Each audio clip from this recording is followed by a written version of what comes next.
आज से हम लोग शुरू करने जा रहे हैं अपने क्लास 9th के सिविक्स को। और सिविक्स में हम लोग अपने सिविक्स का स्टार्ट करेंगे क्लास 9th का चैप्टर नंबर 1 से। चैप्टर का नाम है what is democracy, why democracy. आज से हम लोगों के क्लास 9th के सिविक्स का शुरुआत होने जा रहा है और सिविक्स का शुरुआत हम लोग करेंगे अपने चैप्टर नंबर 1 से। इसका नाम है what is democracy, why democracy. Chapter में आगे बढ़ने से पहले हम लोग अपने चैप्टर के अंदर क्या पढ़ेंगे, कुछ इंट्रोडक्शन पहले हम लोग ले लेते हैं। उसके बाद फिर ये जो है यहाँ पे लिखा हुआ चैप्टर का नाम व्हाट इज़ डेमोक्रेसी और व्हाई डेमोक्रेसी, इसके मतलब के बारे में समझेंगे। फिर चैप्टर में आगे बढ़ेंगे तो चीज़ें समझ में जल्दी आ जाएंगे हम लोगों को। सबसे पहला बात, इस चैप्टर को शुरुआत करने से पहले इसके हेडिंग पे हम लोग ध्यान दें तो लिखा हुआ है व्हाट इज़ डेमोक्रेसी। डेमोक्रेसी का सिंपल सा मतलब, हालांकि डेमोक्रेसी का मीनिंग बहुत सारा है, लेकिन डेमोक्रेसी का एक बेसिक मीनिंग यदि मैं आपको बताऊं तो इसका सिंपल सा मतलब है कि एक ऐसा कंट्री जहां पे लोगों के पास अपना अधिकार होगा कि हमारा रूलर यानी कि हमारा जो तरीके से कह सकते हैं कि हमारा लीडर कौन होगा, ये चुनने का अधिकार लोगों के पास होता है। और वो कैसे चुनते हैं? वोट दे के चुनते हैं। तो डेमोक्रेसी का मतलब देखा जाए तो बहुत सारा इसका अलग अलग मतलब है। इसका डेमोक्रेसी का मतलब ऐसा नहीं कि आप इसको एक पेज में लिख पाओगे। डेमोक्रेसी का सिंपल सा मतलब है कि इसका इतना ज़्यादा मीनिंग है कि पूरा का पूरा डेमोक्रेसी के ऊपर एक किताब लिखा जा सकता है। लेकिन डेमोक्रेसी का सबसे सिंपल भाषा में यदि बात किया जाए कि डेमोक्रेसी का सबसे सिंपल चीज़ में यदि बताया जाए कि ये क्या होता है, तो डेमोक्रेसी का सिंपल सा मतलब होता है कि एक ऐसा कंट्री जहाँ पे सब कुछ लगभग ठीक होगा। ठीक होने का मतलब है कि लोगों के पास अधिकार होंगे, कोई उसको बिना मतलब का मार पीट नहीं सकता, कोई उसके साथ भेदभाव नहीं कर सकता। और डेमोक्रेसी का सबसे मतलब और सबसे इम्पोर्टेंट मतलब ये भी होता है कि यहाँ पे आपके पास अपने लीडर को चुनने का अधिकार होगा। तो वही बात हमने आपको कहा कि डेमोक्रेसी का मतलब यदि देखा जाए तो इसको लेकर एक किताब लिखा जा सकता है। लेकिन डेमोक्रेसी का सबसे सिंपल मतलब हुआ कि आपके कंट्री में रहने वाले लोगों के पास किसी प्रकार का भी अत्याचार नहीं हो सकता। एक कानून होगा, कानून के अंदर सबको रह के काम करना पड़ेगा, यही हमारा कहलाएगा डेमोक्रेसी। सिंपल सा मतलब है डेमोक्रेसी का मतलब एक ऐसा सिस्टम जहाँ पे सब चीज़ ठीक होंगे, अच्छा होगा। कहने का मतलब है कि लोगों के पास अपना अधिकार होगा, लोगों को पता होगा कि हम क्या कर सकते हैं क्या नहीं कर सकते हैं, लोगों के पास अपने लीडर को चुनने का अधिकार होगा। ये सब चीज़ हमारा डेमोक्रेसी के अंदर आता है। तो अब हम लोग अपने हेडिंग पे ध्यान दें तो लिखा हुआ व्हाट इज़ डेमोक्रेसी। डेमोक्रेसी क्या है? हालांकि डेमोक्रेसी क्या है ये हमने आपको बताया अभी, लेकिन एनसीईआरटी में क्या लिखा हुआ ये भी हम लोग चैप्टर के आगे जैसे जैसे पढ़ेंगे तो समझ में आएगा। उसके बाद लिखा हुआ है कि व्हाई डेमोक्रेसी, यानी कि डेमोक्रेसी ही क्यों, डेमोक्रेसी के अलावा दूसरा चीज़ क्यों नहीं। देखिए 3 प्रकार का गवर्नमेंट होता है, ध्यान रखिएगा। पहला होता है डेमोक्रेसी जिसमें लोगों के पास ये अधिकार होता है कि अपने लीडर को वो चुन सके। ध्यान में रखिएगा, ये चीज़ आपको कई बार आगे हम बताते भी रहेंगे। पहला डेमोक्रेसी का मतलब होता है कि जहाँ पे लोगों के पास अधिकार होगा अपने लीडर को चुनने का, ठीक है, पहला चीज़। दूसरा चीज़ होता है हमारा मोनार्की। मोनार्की का मतलब होता है कि राजा का बेटा ही राजा बनता है हमेशा, उसमें लोगों को चुनने का अधिकार नहीं होता है कि हमारा लीडर कौन होगा, हमारा राजा कौन होगा, ये बिल्कुल नहीं। जैसे मान लीजिए कि राजा है तो राजा का जो बेटा होगा ना, आगे आने वाले समय में वही उसका बेटा ही क्या बनने वाला है, राजा बनने वाला है। तो यहाँ पे क्या लोगों के पास चुनने का अधिकार हुआ? बिल्कुल नहीं। वह राजा बोलेगा कि कल से मेरा बेटा राजा है तो सबको मानना पड़ेगा, सिंपल सा बात है। तो पहला मोनार्की जहाँ पे लोगों को अधिकार होता है अपने लीडर को चुनने का कि हमारा लीडर कौन होगा, हमारा राजा कौन होगा। राजा नहीं कह सकते, हमारा लीडर कौन होगा जो हमारे लिए कानून बनाएगा, हमारे लिए बात करेगा। उसके बाद हमारा मोनार्की में होगा कि हमारा राजा कौन होगा, है ना, सॉरी, हमारा मतलब राजा का बेटा ही राजा बनेगा। अब मान लीजिए कि राजा का बेटा अनपढ़ है, गवार है, कुछ भी है, लेकिन राजा का बेटा ही राजा बनेगा। ऐसा किस में होता है? मोनार्की में होता है। जैसे पुराने जमाने के मूवी आप देखोगे या फिर कुछ कुछ ऐसे सीरियल वगैरह भी हैं जिसमें आप देखेंगे कि राजा का बेटा ही राजा बनता है, किसी से पूछा भी नहीं जाता। खास करके लोगों से तो बिल्कुल नहीं पूछा जाता है कि ये राजा बनने जा रहे हैं, आप खुश हैं कि नहीं, आप चाहते हैं कि नहीं चाहते ये राजा बने, लोगों से पूछा ही नहीं जाता। तो मोनार्की में क्या होगा? राजा का बेटा ही राजा बन जाता है। और तीसरा होता है डिक्टेटरशिप। डिक्टेटरशिप में क्या होता है ना कि जो कंट्री का आर्मी होता है, उस आर्मी का जो हेड होता है वही कंट्री को चलाता है। कहने का मतलब हुआ, चलो हम लोग अपने इंडिया को लेकर समझते हैं। हमारे इंडिया में देखा जाए तो 3 प्रकार का आर्मी है, थल, जल और वायु, तीनों प्रकार का हमारे पास आर्मी है। तो इन तीनों का जो हेड होगा ना वही कंट्री को चलाएगा, इसको हम लोग कहते हैं डिक्टेटरशिप, मतलब कि जो सबसे आर्मी का टॉप लीडर होता है ना, वही कंट्री को रूल करता है, वही सबको बताता है कि कैसे कैसे आपको क्या करना है। तो 3 प्रकार का सिस्टम होता है। पहला डेमोक्रेसी, ये आपको इसलिए बता रहे हैं ताकि चैप्टर में कोई कंफ्यूजन ना रहे, आगे आपको ये चीज बार बार मिलेगा।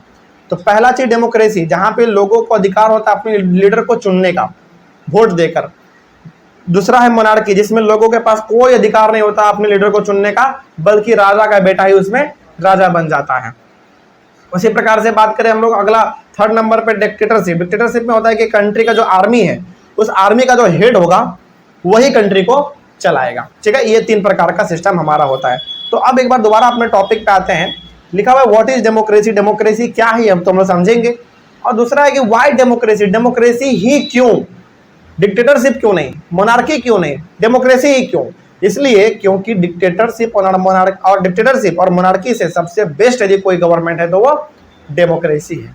ठीक है, इसीलिए हम लोग हमेशा ज्यादा प्रीफर क्या करते हैं, डेमोक्रेसी प्रीफर करते हैं। चलिए अपने चैप्टर के ऊपर हम लोग आते हैं। सबसे पहला ही टॉपिक है हमारा व्हाट इज डेमोक्रेसी, ये हमारा मेन टॉपिक है। इसके अंदर है व्हाई डिफाइंस डेमोक्रेसी, इसको हम लोग पहले समझते हैं इसमें है क्या, समझिए ध्यान से, बहुत इंपॉर्टेंट है ये chapter. Democracy is a Greek word that is demokratia. Demokratia, demo means people and kratia means rule. समझिए ये जो डेमोक्रेसी है ना, ये एक ग्रीक वर्ड है। जैसे ग्रीक वर्ड का मतलब हुआ, जैसे हम लोग बोलते हैं ना Hindi word, English word, Gujarati word, Marathi word, उसी प्रकार से एक वर्ड है ग्रीक वर्ड, जो कि हमारे इंडिया में नहीं चलता। ये ग्रीक वर्ड है जो कि चलता है कहाँ पे, ग्रीस देश में। ठीक है, तो डेमोक्रेसी कहां से आया है, एक ग्रीक वर्ड से आया है, और वो ग्रीक वर्ड कौन सा है, डेमोक्रेटिया है। और डेमोक्रेटिया में 2 चीज है, पहला डेमो और दूसरा क्रेटिया। डेमो का मतलब होता है पीपल और क्रेटिया का मतलब होता है रूल। अब इन दोनों को यदि आप जोड़ के देखोगे ना तो आपको पता चलेगा कि डेमोक्रेटिया का मतलब होता है पीपल रूल। पीपल रूल का मतलब हुआ जहां पे रूल किसका होगा, लोगों का रूल होगा। मतलब हुआ कि लोगों का रूल होने का मतलब है कि लोग डिसाइड करेंगे कि हमारा लीडर कौन होगा और वो हमारे लिए काम करेगा। ठीक है, तो डेमोक्रेसी कहां से आया है, एक ग्रीक वर्ड से आया है, और वो ग्रीक वर्ड कौन सा है, डेमोक्रेटिया है। ग्रीस में इस डेमोक्रेटिया का मतलब क्या होता है, पीपल का रूल। मतलब इसका हुआ सिंपल सा कि लोगों के पास अधिकार होगा कि हमारा लीडर कौन होगा, और जो हमारा लीडर होगा वही हमारे लिए रूल बनाएगा, वही हमारे लिए काम करेगा।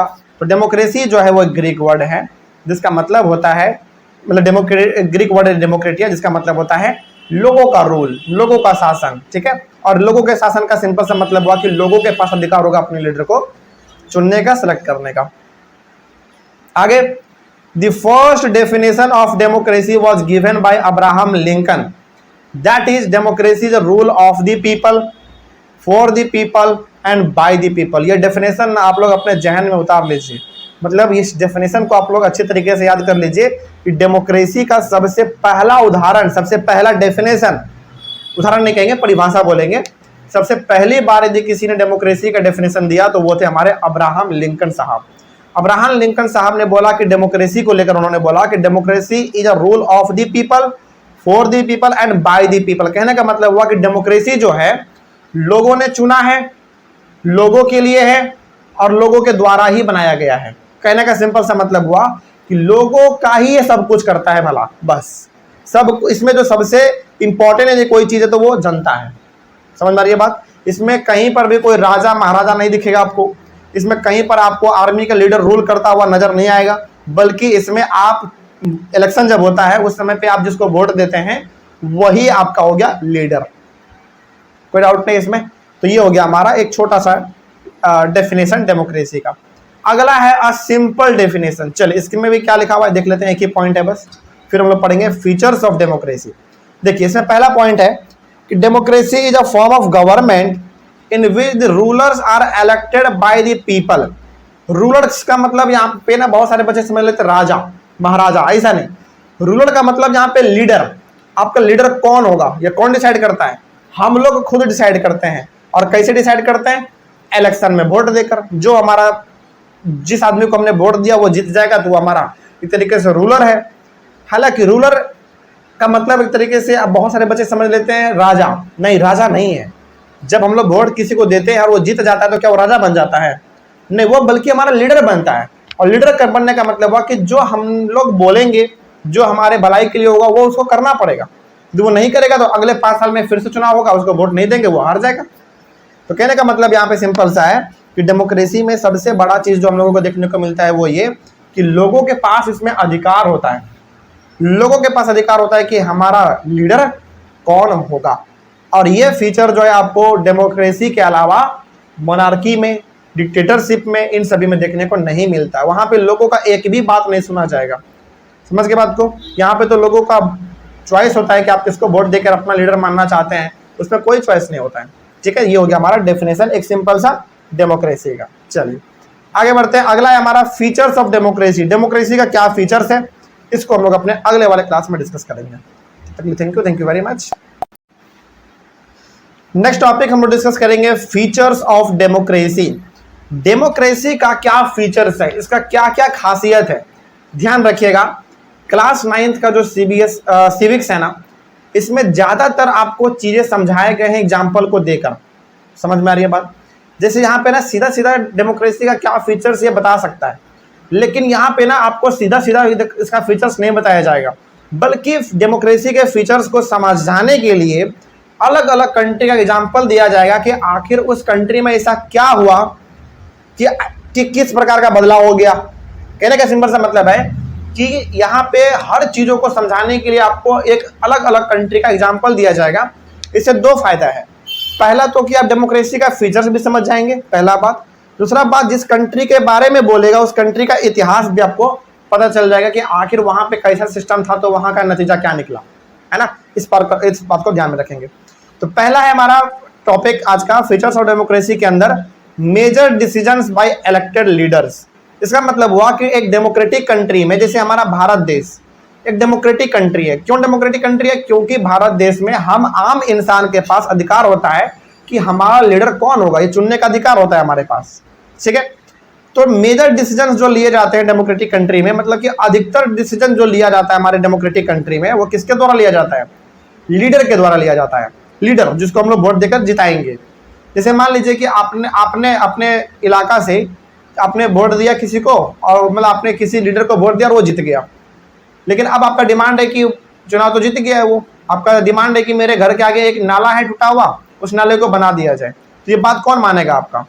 आपका लीडर मानेगा। तो कहने का सिंपल सा मतलब है कि डेमोक्रेटिक कंट्री में जो सबसे मेजर और बड़े बड़े जो डिसीजन लिए जाते हैं वो किसके द्वारा लिए जाते हैं? हमारे लीडर के द्वारा लिए जाते हैं, जिसको हमने चुनाव देकर जिताया है। चलिए इसको हम लोग समझेंगे अपने एक एग्जाम्पल से, और एग्जाम्पल है हमारे पाकिस्तान का। ठीक है, हमारा पड़ोसी देश है, उनके बारे में हम डिस्कस करेंगे। इससे आपको पाकिस्तान के बारे में पता भी चल जाएगा कि वहाँ का इतिहास क्या है, और दूसरा बात आपको डेमोक्रेसी का सबसे पहला फीचर भी पता चल जाएगा कि इसका सबसे पहला फीचर क्या होता है। ध्यान से समझिएगा, ये बहुत इंपॉर्टेंट टॉपिक है। पहला पॉइंट है, in Pakistan before 1999 there was democracy. Pakistan में 1999 से पहले तक डेमोक्रेसी हुआ करता था। ध्यान से समझिएगा, बहुत आसान टॉपिक है और बहुत सिंपल भी है, मजेदार भी है। 1999 से पहले तक पाकिस्तान में डेमोक्रेसी हुआ करता था। इसका सिंपल सा मतलब हुआ कि वहां के लोग भी वोट देते थे और अपने लीडर को चुनने का काम करते थे। ठीक है, आगे। बट इन अक्टूबर 1999, लेकिन अक्टूबर का महीना है और साल है कौन सा? 1999। ध्यान रखिएगा, 1999 के पहले तक यानी कि 1998 तक डेमोक्रेसी था, लेकिन उसके बाद फिर माहौल बदल गया। तो 1999 से पहले तक पाकिस्तान में डेमोक्रेसी था, लेकिन अक्टूबर 1999 में general Pervez Musharraf lead a military coup. यहाँ पे एक इंसान का जिक्र हुआ है, जनरल परवेज मुशर्रफ। ये जो है ना आर्मी के अच्छे पोजीशन पे थे। पाकिस्तान का भी अपना आर्मी है, जिस तरीके का हमारा इंडिया का आर्मी है ना, उसी तरीके से पाकिस्तान का भी अपना एक आर्मी है। तो पाकिस्तान के आर्मी में ये एक बहुत अच्छे पोस्ट पे थे, और वो भी जनरल थे। और जनरल छोटा मोटा पोस्ट नहीं होता, आर्मी में बहुत बड़ा पोस्ट होता है। तो परवेज मुशर्रफ जो थे वो मिलिट्री मतलब पाकिस्तान के आर्मी में एक जनरल के पद पे थे, अच्छे खासे पद पे थे वो थे। He overthrew a democratically elected government, bracket में लिखा है नवाज शरीफ, बताते हैं क्या है, and declared himself the chief executive of the country। Military का उस समय पे जो मिलिट्री का जो हेड था वो परवेज मुशर्रफ थे, वो भी जनरल के पद पे थे, वो बहुत बड़ा पद होता है ये। इन्होंने क्या किया, जो कि अभी फिलहाल डेमोक्रेटिकली इलेक्टेड गवर्नमेंट था, इसका मतलब कि जो कि सरकार चल रहा था उस सरकार को लोगों ने चुना था और उस सरकार के जो हेड थे वो थे नवाज शरीफ। ठीक है, इस नवाज शरीफ को परवेज मुशर्रफ क्या करते हैं, हटा देते हैं। मतलब कि कहते हैं कि अब से यहाँ पे कोई डेमोक्रेसी जैसा सिस्टम नहीं रहेगा। कहानी बहुत सिंपल है, आप इसको ऐसे समझिए, ज़्यादा इसको कॉम्प्लिकेट मत करिएगा। सबसे पहला बात है कि 1999 के पहले तक पाकिस्तान में डेमोक्रेसी हुआ करता था। बात है अक्टूबर 1999 का। जनरल परवेज मुशर्रफ, हालांकि इसका नाम है पूरा परवेज मुशर्रफ, लेकिन चूंकि ये आर्मी में एक बहुत बड़े पोस्ट पे हैं और वो भी एक जनरल है, तो उनके नाम के आगे लग गया है जनरल परवेज मुशर्रफ। ये मिलिट्री के हेड थे उस समय के, आर्मी के पाकिस्तान के। इन्होंने क्या किया, जो सरकार था उस समय का पाकिस्तान में, उसको इन्होंने हटा दिया। बोला कि अब ऐसा कोई सरकार पाकिस्तान में नहीं चलेगा। और जिस सरकार को उन्होंने हटाया वो सरकार कैसे बना था पता है, लोगों के द्वारा बनाया गया था, वोट देकर। और उस सरकार का हेड कौन था, नवाज शरीफ था, ध्यान रखिएगा। ठीक है, तो जिस गवर्नमेंट को लोगों ने बनाया था चुन के वोट देकर, उस गवर्नमेंट को परवेज मुशर्रफ क्या करते हैं, हटा देते हैं। बोलते हैं कि अब ऐसा यहाँ पे कोई सिस्टम नहीं चलने वाला है, कोई सिस्टम ऐसा नहीं चलेगा यहाँ पे। And declare himself the chief executive of the country, और इन्होंने अपने आप को बोल दिया कि पाकिस्तान का जो है हम है चीफ एग्जीक्यूटिव। चीफ एग्जीक्यूटिव का सिंपल सा मतलब समझिए कि यहाँ का करता धरता सब कुछ हम ही है। मतलब कि जो फैसला होगा, जो डिसीजन होंगे, सारे हमारे होंगे, जो करना होगा वो हम करेंगे। अब सिंपल सा आप यहाँ पे समझ सकते हैं कि जनरल परवेज मुशर्रफ जो कि आर्मी के लीडर थे बहुत बड़े, उन्होंने सारा कमांड अपने हाथ में ले लिया था। ठीक है, और इन्होंने बोला कि अब पाकिस्तान का जो भी करना होगा हम करेंगे, हम देख लेंगे, यहाँ पे कोई सरकार वरकार जैसा कोई चीज अब नहीं रहेगा। इन्होंने हटा दिया पूरी तरीके से। Later he became the president of India, और sorry my mistake, later he became the president of Pakistan, और बाद में जाकर ये पाकिस्तान के प्रेसिडेंट भी बन जाते हैं। सोचो, लेकिन यहाँ पे आप जरा एक चीज गौर कर पा रहे होंगे, क्या ये प्रेसिडेंट जो बने हैं या फिर जो इन्होंने सरकार को हटाया है, इनके पास ऐसा कुछ करने का अधिकार था? नहीं था, बिल्कुल नहीं था। लेकिन चूंकि ये आर्मी के लीडर थे, इसके अंदर बहुत बड़ा आर्मी काम करता था, इसके दम पे इन्होंने सरकार को खत्म कर दिया। यहां तक के बाद में ये जाके पाकिस्तान के प्रेसिडेंट भी बन जाते हैं। आगे इन 2002 का बात है, he held a referendum in the country that guaranteed him a 5-year extension। 2002 में ये एक ऐलान करते हैं कि लगभग अब 5 साल के लिए ये इसी देश के, मतलब पाकिस्तान के प्रेसिडेंट रहेंगे। पाकिस्तान के मतलब 5 साल के लिए अपना जो समय था उसको बढ़ा देते हैं कि 5 साल अब कोई भी हमको यहाँ से हिला नहीं सकता, 5 साल पाकिस्तान जो है वो मेरे अंडर काम करेगा। ठीक है, आगे Pakistani media, human right organisations and democracy activists said that the referendum was based on malpractices and fraud। अब देखिए, चूंकि इन्होंने जो काम किया वो तो देखा जाए तो बिल्कुल गलत काम है, कानून के नजरिए से देखा जाए तो बिल्कुल गलत है। क्योंकि पहली बात, आप आर्मी के लीडर हैं, आप सरकार के काम में दखलंदाजी नहीं कर सकते। आपने पहला गलती क्या किया, सरकार को आपने खत्म कर दिया, पहला गलती। दूसरा गलती इन्होंने क्या किया, बिना किसी परमिशन के अपने आप को पाकिस्तान का प्रेसिडेंट इन्होंने अपने आप को घोषित कर दिया। तो ये इस सब चीजों को देखते हुए जो पाकिस्तान का मीडिया था, उन्होंने आवाज उठाया, बोला आप ऐसे कैसे कर सकते हैं। जैसे आप खुद सोचो ना, हमारे इंडिया में इतना बड़ा यदि कांड हो गया मान लो, तब तो पूरा मीडिया हिल जाएगा, पूरा यूट्यूबर जितने भी सब कोई लोग हैं सब कोई हिल जाएगा, पूरा हिल जाएगा। तो जब यहाँ पे बात पाकिस्तान का हो रहा है तो पाकिस्तान के मीडिया ने पूरा कवर किया इस चीज को। वहाँ के जो ह्यूमन राइट ऑर्गेनाइजेशन थे, ह्यूमन राइट ऑर्गेनाइजेशन का मतलब है हर कंट्री में ना कुछ कुछ संगठन होते हैं जो काम क्या करते हैं, लोगों के अधिकार के लिए करते हैं। मान लीजिए लोगों का कुछ अधिकार छीना जाएगा सरकार के द्वारा, कुछ ऐसा कानून बनाया जाएगा जो कि लोगों के हित में नहीं होगा, उसके लिए वो आवाज उठाते हैं। तो ह्यूमन ऑर्गेनाइजेशन का काम ही होता है, ह्यूमन राइट ऑर्गेनाइजेशन का काम ही होता है कि लोगों के लिए काम किया जाए। तो पाकिस्तानी मीडिया हो गया, ह्यूमन राइट ऑर्गेनाइजेशन हो गया, डेमोक्रेसी एक्टिविस्ट हो गया, मतलब कि जो थोड़ा बहुत डेमोक्रेसी को बचाना चाहते हैं, इस प्रकार के लोगों ने पूरा आवाज उठाया, बोला कि आप जो काम कर रहे हैं ये सब का सब गलत है और ये सब फ्रॉड है, आप कैसे कर सकते हैं ये सब। ठीक है, आगे इन अगस्त 2002 he issued a legal framework order that amended the constitution of Pakistan। अब देखो यहाँ पे हुआ क्या, जनरल परवेज मुशर्रफ को लग रहा था ना कि ये सब बड़ी बकर बकर कर रहा है, media, human right organisation, democracy activist, ये सब बहुत बकर बकर कर रहा है हमारे खिलाफ, मीडिया न्यूज में ये सब चीज़ चला दे रहा है कि इन्होंने गलती से ये गलत तरीके से प्रेसिडेंट बन गए, सरकार को हटा दिया। इनको लगा ना ये सब बड़ी बक रहा है, एक काम करते हैं, इसके लिए कुछ भी काम की, मतलब इसके लिए भी कुछ करते हैं। ये 2002 में इशू करते हैं लीगल फ्रेमवर्क ऑर्डर। अब ये क्या था समझिए, इससे हुआ ये, मतलब सिंपल सा है, इन्होंने एक कानून बना दिया। लीगल फ्रेमवर्क ऑर्डर का सिंपल सा मतलब समझिए, इन्होंने अपना एक कानून बना दिया जिस कानून में ये लिखा था कि पाकिस्तान का जो कॉन्स्टिट्यूशन है उसमें बदलाव किया जाए। और क्या बदलाव किया देखो, according to this order the president can dismiss the national और प्रोविंसेस असेंबलीज।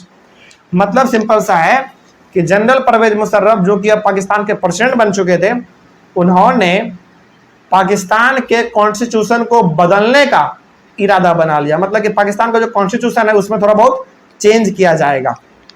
और ध्यान रहे, किसी भी कंट्री का जो कॉन्स्टिट्यूशन होता है वो उस कंट्री का एकदम बिल्कुल क्या कह सकते हैं, उसका हार्ट होता है, वो उसी से पूरा कंट्री चलता है। तो इन्होंने बोला कि सारा जड़ है यहाँ का कॉन्स्टिट्यूशन, जब तक उसमें नियम कानून लिखे हुए तब तक हम कोई काम कर नहीं पाएंगे अच्छे से, इसी को पहले क्या कर दो, बदल दो। तो इन्होंने पूरा का पूरा कॉन्स्टिट्यूशन में बदलाव करने के बारे में सोचा और इन्होंने ऐसा कानून निकाला। अब इस कानून में इन्होंने ये बोला कि प्रेसिडेंट जो है ना वो क्या कर सकता है, नेशनल और प्रोविंशियल असेंबली को डिसमिस कर सकता है। कहने का मतलब हुआ, अब इसको ऐसे समझिए, जैसे हमारे इंडिया में लोकसभा राज्यसभा है ना, नेशनल असेंबली का बात करें तो लोकसभा राज्यसभा है, उसी प्रकार से पाकिस्तान में भी है। तो इन्होंने कॉन्स्टिट्यूशन में ये बदलाव करा दिया और ये पावर उसमें लिखवा दिया गया कि प्रेसिडेंट जो है नेशनल असेंबली को खत्म कर सकता है। मान लीजिए किसी चीज को लेकर डिबेट चल रहा होगा, लोकसभा जैसे और राज्यसभा जैसे, मतलब हमारे इंडिया में भी लोकसभा राज्यसभा, तो ऐसा भी पाकिस्तान में भी होगा ऐसा। तो यदि कुछ ऐसा कानून बन रहा है लोकसभा या फिर राज्यसभा में, पाकिस्तान का बात कर रहे हैं, तो प्रेसिडेंट क्या कर सकता है, उसको डिसमिस कर सकता है, बोल सकता है कि ऐसा कोई कानून नहीं बनेगा, सबसे बंद करो।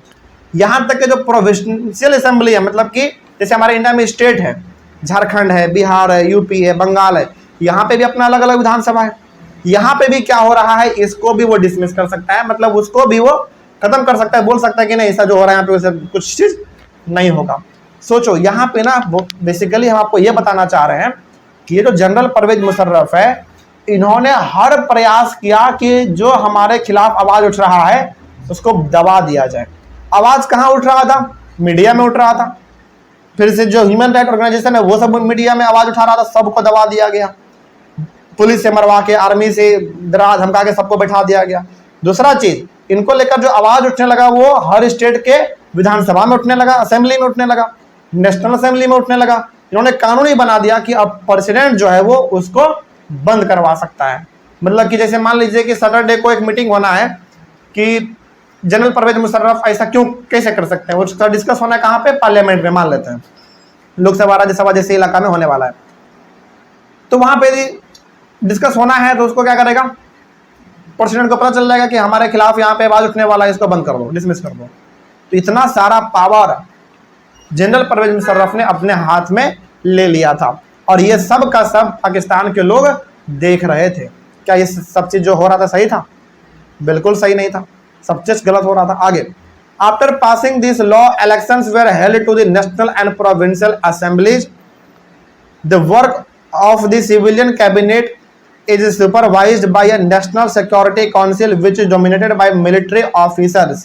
अब उसके बाद कानून पास होने के बाद नेशनल और प्रोविंशियल असेंबली का इलेक्शन होता है। कहने का सिंपल सा मतलब है कि जनरल परवेज मुशर्रफ ने बोल दिया कि यदि कोई मीटिंग स्टेट मतलब प्रोविंशियल असेंबली में, प्रोविंशियल असेंबली का मतलब आप बोल सकते हैं स्टेट असेंबली, मतलब विधानसभा आप बोल सकते हैं, जो कि हर स्टेट में होता है, उसमें यदि कोई मीटिंग होगा, नेशनल असेंबली मतलब कि लोकसभा राज्यसभा जैसे बिल्डिंग में यदि कोई मीटिंग होगा तो उसको डिसमिस किया जा सकता है। उसके बाद चुनाव होता है पाकिस्तान में। और ध्यान रखिएगा, आपके मन में सवाल आया होगा कि सर जब ये सारा पावर अपने हाथ में ले ही लिए हैं तो ये चुनाव क्यों करवा रहा है? ध्यान रहे, चुनाव इसलिए करवा रहा है ताकि पाकिस्तान के लोगों के मन में ये ना गलतफहमी आ जाए कि जो हो रहा है वो सब कुछ गलत हो रहा है। कुछ कुछ चीजें जो है ना दिखावा के लिए भी कर दिया जाए, पाकिस्तान के लोगों को लगे कि हाँ यहाँ पे कुछ अभी बिगड़ा नहीं है, अभी भी चुनाव हो रहा है यहाँ पे। तो जनरल परवेज मुशर्रफ ने जो ये चुनाव करवाया, ये चुनाव एक तरीके से क्या था, दिखावट था बस कि पाकिस्तान के लोगों में हमारा प्यार बना रहे, हम गलत आदमी नहीं है, चुनाव अभी भी होगा, ऐसा लोगों को लगता रहे। अब हुआ क्या कि ये जो पूरा चुनाव हो रहा था, इन पूरे चुनाव को नेशनल सिक्योरिटी काउंसिल नजर रख रहा था और इसके ऊपर भी नजर रख रहा था मिलिट्री का ऑफिसर। सोचो, मतलब जनरल परवेज मुशर्रफ सबसे पहली बात तो आर्मी का लीडर था, उन्होंने पूरा आर्मी लगा दिया ऑफिसर के पीछे, तुम देखना कि ऑफिसर कहीं कुछ गलती ना करे। सोचो, मतलब यहाँ पे पाकिस्तान का आर्मी भी वही बात सुन रहा है जो जनरल परवेज मुशर्रफ बोल रहे हैं। समझ आ रही है बात? दिक्कत यहाँ पे है। एक बात ध्यान रखिएगा, किसी भी कंट्री का यदि आर्मी आपका साथ छोड़ दे तो कंट्री को बर्बाद होने में बहुत कम समय लगता है। जैसे मान लीजिए, सपोज करिए, अभी जैसा हम लोग पाकिस्तान के बारे में पढ़ रहे हैं, यहाँ पे देखा जाए तो आर्मी ने किसका साथ दिया? जनरल परवेज मुशर्रफ का साथ दिया। क्यों? क्योंकि वो आर्मी के हेड थे। मान लो यदि वो आर्मी साथ नहीं देता, क्या जनरल परवेज मुशर्रफ के पास इतना ताकत था कि वो प्रेसिडेंट तक पहुंच जाए? बिल्कुल नहीं था। इसीलिए कहा जाता है कि किसी भी कंट्री का यदि आर्मी बगावत कर दे, किसी भी कंट्री का यदि आर्मी आपके खिलाफ हो गया तो फिर कंट्री को संभालना बहुत मुश्किल हो जाता है। ठीक है, लेकिन ऐसा नौबत हमारे भारत में नहीं आ सकता, क्योंकि हमारे भारत का जो आर्मी है बहुत अच्छी तरीके से लीड किया जा रहा है, बहुत अच्छी तरीके से। आगे बढ़ते हैं।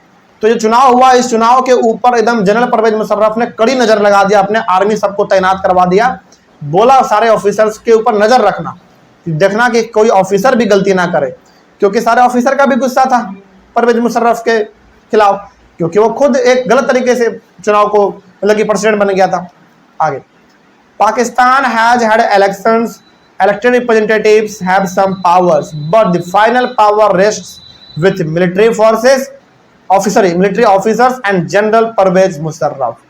पाकिस्तान में चुनाव भी हुआ, सरकार भी बना, सब कुछ हुआ, लेकिन ये सब कुछ केवल और केवल दिखावट था, ताकि लोगों को ऐसा ना लगे कि यहाँ पे चुनाव, ये सब चीज अब हट गया है पूरी तरीके से। ये सब चीज जो हो रहा था सब क्या था? बस एक दिखावट था। लेकिन जो फाइनल पावर था वो अभी भी मिलिट्री के ऑफिसर के पास और जनरल परवेज मुशर्रफ के पास था। समझ आ रही है बात? तो पूरा का पूरा जो पावर है जनरल परवेज मुशर्रफ अपने हाथों में लिए हुए थे, सब कुछ इन्हीं के कंट्रोल में था। So in Pakistan people may have elected their representatives to the national and provincial assemblies, but those elected representatives are not really the rulers. इन्होंने अपने लीडर को चुना तो है जरूर, लेकिन वो कुछ कर नहीं पा रहा है। क्यों नहीं कर पा रहा है? क्योंकि उसको करने का मौका दिया जाएगा तभी तो करेगा वो, है कि नहीं? फिर कर कौन कहा रहा है? मतलब सब काम फिर करवा कौन रहा है? जनरल परवेज मुशर्रफ करवा रहा है। आप इसको सिंपली ऐसे समझिए कि चुनाव भी हुआ, लीडर भी चुने गए, सरकार भी बना, गवर्नमेंट भी बना, सब कुछ हुआ, लेकिन सरकार केवल देखने के लिए है। सारा का सारा काम, सारा का सारा पावर जो है वो जनरल परवेज मुशर्रफ के हाथों में ही था। आगे, they can not take the final decisions. जिस लोगों ने जिसको वोट दिया, जो लीडर बने लोगों के, वो किसी प्रकार का डिसीजन तक नहीं ले पा रहे। सोचो, मतलब केवल वो दिखावट के लिए लीडर बन गया है, लोगों ने वोट दे दिया है, लेकिन उसके पास कोई पावर है ही नहीं, वो काम ही नहीं कर पा रहा अच्छी तरीके से, क्योंकि सारा काम और सारा पावर जो है वो तो अपने हाथ में लिए हुए परवेज मुशर्रफ। जब तक वो नहीं बोलेगा कि हाँ जाओ काम करो, तब तक काम कैसे होगा? ठीक है, आगे ये सब चीज परवेज मुशर्रफ इसलिए कर पा रहा था क्योंकि इसके पास आर्मी का सपोर्ट था। इसको पता था कि जब तक मेरे पास आर्मी है तब तक लोग मेरे खिलाफ एक सवाल क्या, आंख तक नहीं उठा सकता। इसीलिए कहा जाता है कि किसी भी आर्मी का यदि मन बदला तो कंट्री फिर आपका या तो तबाह हो जाएगा या फिर बहुत अच्छा बन जाएगा। ज़्यादा अच्छा तो बहुत कम मुश्किल से बन पाता है, लेकिन ज़्यादातर चांस होता है कि वो तबाह हो जाए, तबाही हो जाता है। आगे देखो कितना अच्छा कहानी है। उसके बाद है the power to take final decision rest with army officials and with general Pervez Musharraf and none of them are elected by the people. तो सारा का सारा पावर क्या होना है पाकिस्तान में, क्या नहीं होना है, ये सबका सब चीज डिसाइड करता था आर्मी के ऑफिसर और जनरल परवेज मुशर्रफ। सोचो, डिसीजन ये डिसाइड कर रहा है, जबकि इनको लोगों ने वोट तो देना तो दूर, देने के बारे में सोचा तक नहीं था। मतलब जनरली हमारे इंडिया में क्या होता है कि वही डिसीजन बनाता है जिसको हम लोग वोट देते हैं, जो हमारा लीडर बनता है। लेकिन यहाँ पे क्या हो रहा है, हमने जिसको वोट दिया है उसको तो डरा धमका के बैठा दिया गया है कि तुम लीडर बन गए हो, लेकिन चुपचाप बैठे रहो बस। मतलब जिसको हमने वोट दिया है वो कुछ नहीं कर पा रहा है, और जिसको हमने वोट नहीं दिया है वही सब कुछ कंट्रोल कर रहा है पाकिस्तान में। तो ये ऐसा सिचुएशन यहाँ पे हो गया था। आगे, this happens in many dictatorships and monarchies. और ऐसा केस केवल और केवल पाकिस्तान में ही नहीं हुआ है, ध्यान रखिएगा।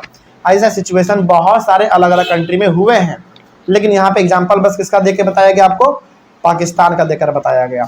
दे formally have an elected parliament and government but the real power is with those who are not elected. तो ऐसे बहुत सारे कंट्री उस समय पे थे, हालांकि आज तो समय बहुत बदल गया है। बहुत सारे इस समय पे ऐसे कंट्री थे जहां पे चुनाव होता था, सरकार भी बनता था, सब कुछ वहां पे होता था, लेकिन लीडर केवल और केवल देखने के लिए होता था, उसके हाथ में कोई पावर नहीं होता था। पावर सारा का सारा जो हमारा आर्मी का हेड होता था उनके हाथ में ही पावर होता था। ऐसा पाकिस्तान के अलावा बहुत सारे कंट्री में हुआ है हमारे इस अलग अलग जगहों पे, ठीक है। आगे तो इस पूरे कहानी को पढ़ते हुए हम लोगों ने जो पहला कंक्लूजन निकाला वो ये है कि the first features of democracy are in a democracy the final decision making power must rest with those elected by the people.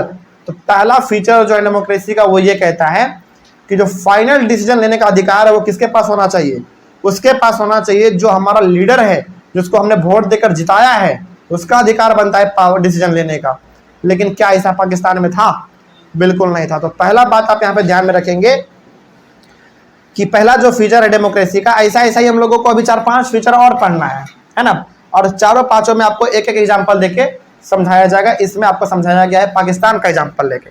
तो इसमें यह आपको समझाया गया कि पाकिस्तान एक ऐसा कंट्री बन गया था, हालांकि पाकिस्तान में पहले डेमोक्रेसी था, लेकिन बाद में ऐसा कंट्री बन गया जहां पे लोगों ने जिसको वोट दिया, जो लीडर बना, वो कोई काम नहीं कर पा रहा है, बल्कि वो काम कर रहा है जिसको लोगों ने चुना ही नहीं है, वोट ही नहीं दिया है।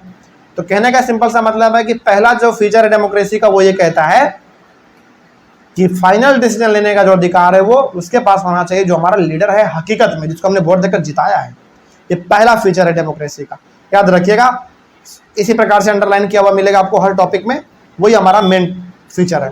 So the first feature of democracy are in a democracy the final decision making power must rest with those elected by the people.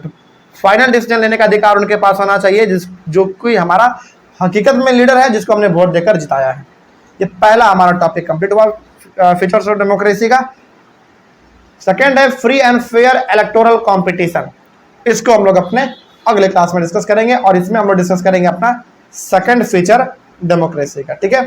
तो मिलते हैं हम लोग अपने अगले क्लास में, जिसमें हम लोग डिस्कस करेंगे अपने डेमोक्रेसी का सेकेंड फीचर। तब तक थैंक यू वेरी मच। हम लोग डिस्कस कर रहे थे अपने डेमोक्रेसी के फीचर्स को, जिसके अंदर हम लोगों ने पहले फीचर्स को डिस्कस किया था, जिसमें था हमारा पहला major decisions by elected leaders. हालांकि हमारा जो मेन टॉपिक है वो है फीचर्स ऑफ डेमोक्रेसी, जिसके अंदर हम लोग अलग अलग फीचर्स डिस्कस करेंगे डेमोक्रेसी का। जिसके अंदर हम लोगों ने सबसे पहले टॉपिक के बारे में डिस्कस किया था वो था हमारा major decisions by elected leaders. इसके अंदर हम लोगों ने अच्छे तरीके से पाकिस्तान के केस के बारे में समझा था कि वहाँ पे क्या हाल हुआ था, और यहाँ से लेके हम लोगों ने शुरू किया था, और लास्ट में जाके हम लोगों के पास एक पॉइंट आया था जिसमें हम लोगों ने ये समझ लिया था कि किसी भी डेमोक्रेटिक कंट्री में जो मेजर डिसीजन है वो किसको लेना चाहिए, उस इंसान को लेना चाहिए जिसको हमने अपना लीडर माना है, चुना है ना, वो डिसीजन ले तो ज़्यादा बेहतर रहेगा। ऐसा होना चाहिए, लेकिन क्या ऐसा पाकिस्तान में था? बिल्कुल नहीं था। तो ये हमारा था पहला फीचर्स डेमोक्रेसी का। नेक्स्ट हम लोग डिस्कस करेंगे आज के क्लास में, वो होगा हमारा topic free and fair electoral competition. ये भी हमारे डेमोक्रेसी का एक अलग फीचर्स है, जिसके अंदर हम लोग दो छोटे छोटे कंट्री के बारे में डिस्कस करेंगे। पहला हम लोग केस समझेंगे चाइना का, दूसरा हम लोग केस समझेंगे मैक्सिको का, जो कि हमारा बाद में मिलेगा, लेकिन पहले हम लोग चाइना के बारे में डिस्कस करते हैं। तो ध्यान रखिएगा, चाइना के बारे में जब हम लोग डिस्कस कर रहे होंगे तो यहाँ से आपको दो बात पता चलेगा। पहला बात तो ये पता चलेगा कि चाइना में किस प्रकार का हालात था, पहला चीज़। दूसरा चीज़ ये पता चलेगा कि डेमोक्रेसी का जो सेकेंड फीचर है वो क्या है, ठीक है। ये हम लोग इसमें डिस्कस करने वाले हैं। चलिए देखा जाए क्या है।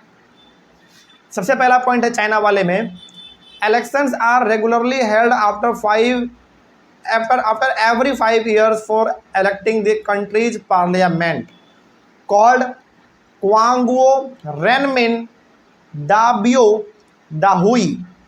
इसको आप शॉर्ट में कह सकते हैं नेशनल पीपल्स कांग्रेस। मतलब चाइना में हर 5 साल पे चुनाव होता है वहाँ के पार्लियामेंट के लिए। जैसे हमारे इंडिया में देखा जाए तो लोकसभा का चुनाव होता है ना हर 5 साल पे, उसी तरीके से चाइना में भी हर 5 साल पे चुनाव होता है। हमारे इंडिया के पार्लियामेंट हाउस का नाम है लोकसभा और राज्यसभा। उसी तरीके से चाइना के पार्लियामेंट हाउस का नाम है क्वांगो रेनमिन डाबियो दाहुई।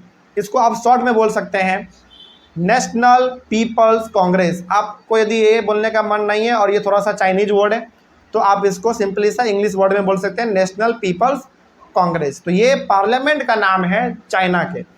तो कहने का सिंपल सा मतलब है कि चाइना में भी हर 5 साल पे वहाँ के पार्लियामेंट के लिए चुनाव होता है। ठीक है, आगे बढ़ते हैं। द नेशनल पीपल्स कांग्रेस यानी कि पार्लियामेंट का बात हो रहा है यहाँ पे, जहाँ पे चाइना के बड़े बड़े लीडर बैठते होंगे, डिसीजन लेते होंगे। तो the national people's congress has the power to appoint the president of the country. तो चाइना के पार्लियामेंट के पास यह पावर होता है, यानी कि पार्लियामेंट मतलब जो उसमें बड़े बड़े लीडर बैठे हुए होंगे, उनके पास ये पावर होता है कि वो अपने कंट्री का प्रेसिडेंट डिसाइड कर सकता है कि कौन होगा। मतलब चाइना में जो पार्लियामेंट है उसमें जो बड़े बड़े लीडर बैठेंगे वही सब डिसाइड करता है कि हमारे कंट्री का प्रेसिडेंट कौन होगा। ठीक है, आगे। It has nearly 3000 members elected from all over China. जैसे हमारे इंडिया का बात करें तो इंडिया में लोकसभा का टोटल सीट्स कितना है, 545 है। यानी कि लोकसभा में टोटल हमारे मेंबर कितने हैं, एमपी जिसको हम लोग बोलते हैं मेंबर ऑफ पार्लियामेंट, वो है 545 टोटल हम बात कर रहे हैं। उसी प्रकार से चाइना में टोटल मेंबर कितने हैं पार्लियामेंट के, वो है 3000। और इन सब को लोग वोट देते हैं, चुनाव ये लोग जीतते हैं, तब जाकर ये लोग लीडर बनता है और पार्लियामेंट में बैठ के डिसीजन वगैरह ये लोग लेते हैं अपना। ठीक है, तो आप इसको ऐसे समझ सकते हैं कि हमारे इंडिया में जब लोकसभा का चुनाव होता है तो हमारे इंडिया में लोकसभा के टोटल मेंबर देखा जाए तो 545 है ना। हालांकि उसमें कुछ एक्सेप्शन भी है, वो हम लोग डिस्कस नहीं कर रहे हैं अभी। लेकिन टोटल मेंबर यदि पूछा जाए कि इंडिया में लोकसभा का कितना है तो 545 है। उन सभी को हम लोग वोट देते हैं, वो लोग चुनाव जीतते हैं, तब जाके वो लोग मेंबर ऑफ पार्लियामेंट कहलाते हैं, लोकसभा में जाके बैठते हैं, डिसीजन वगैरह बनाते हैं। ठीक उसी प्रकार का कहानी चाइना में भी है। चाइना में भी हर 5 साल पर चुनाव होता है वहाँ के पार्लियामेंट के लिए। ठीक है, जिसका पार्लियामेंट का नाम था नेशनल पीपल्स कांग्रेस।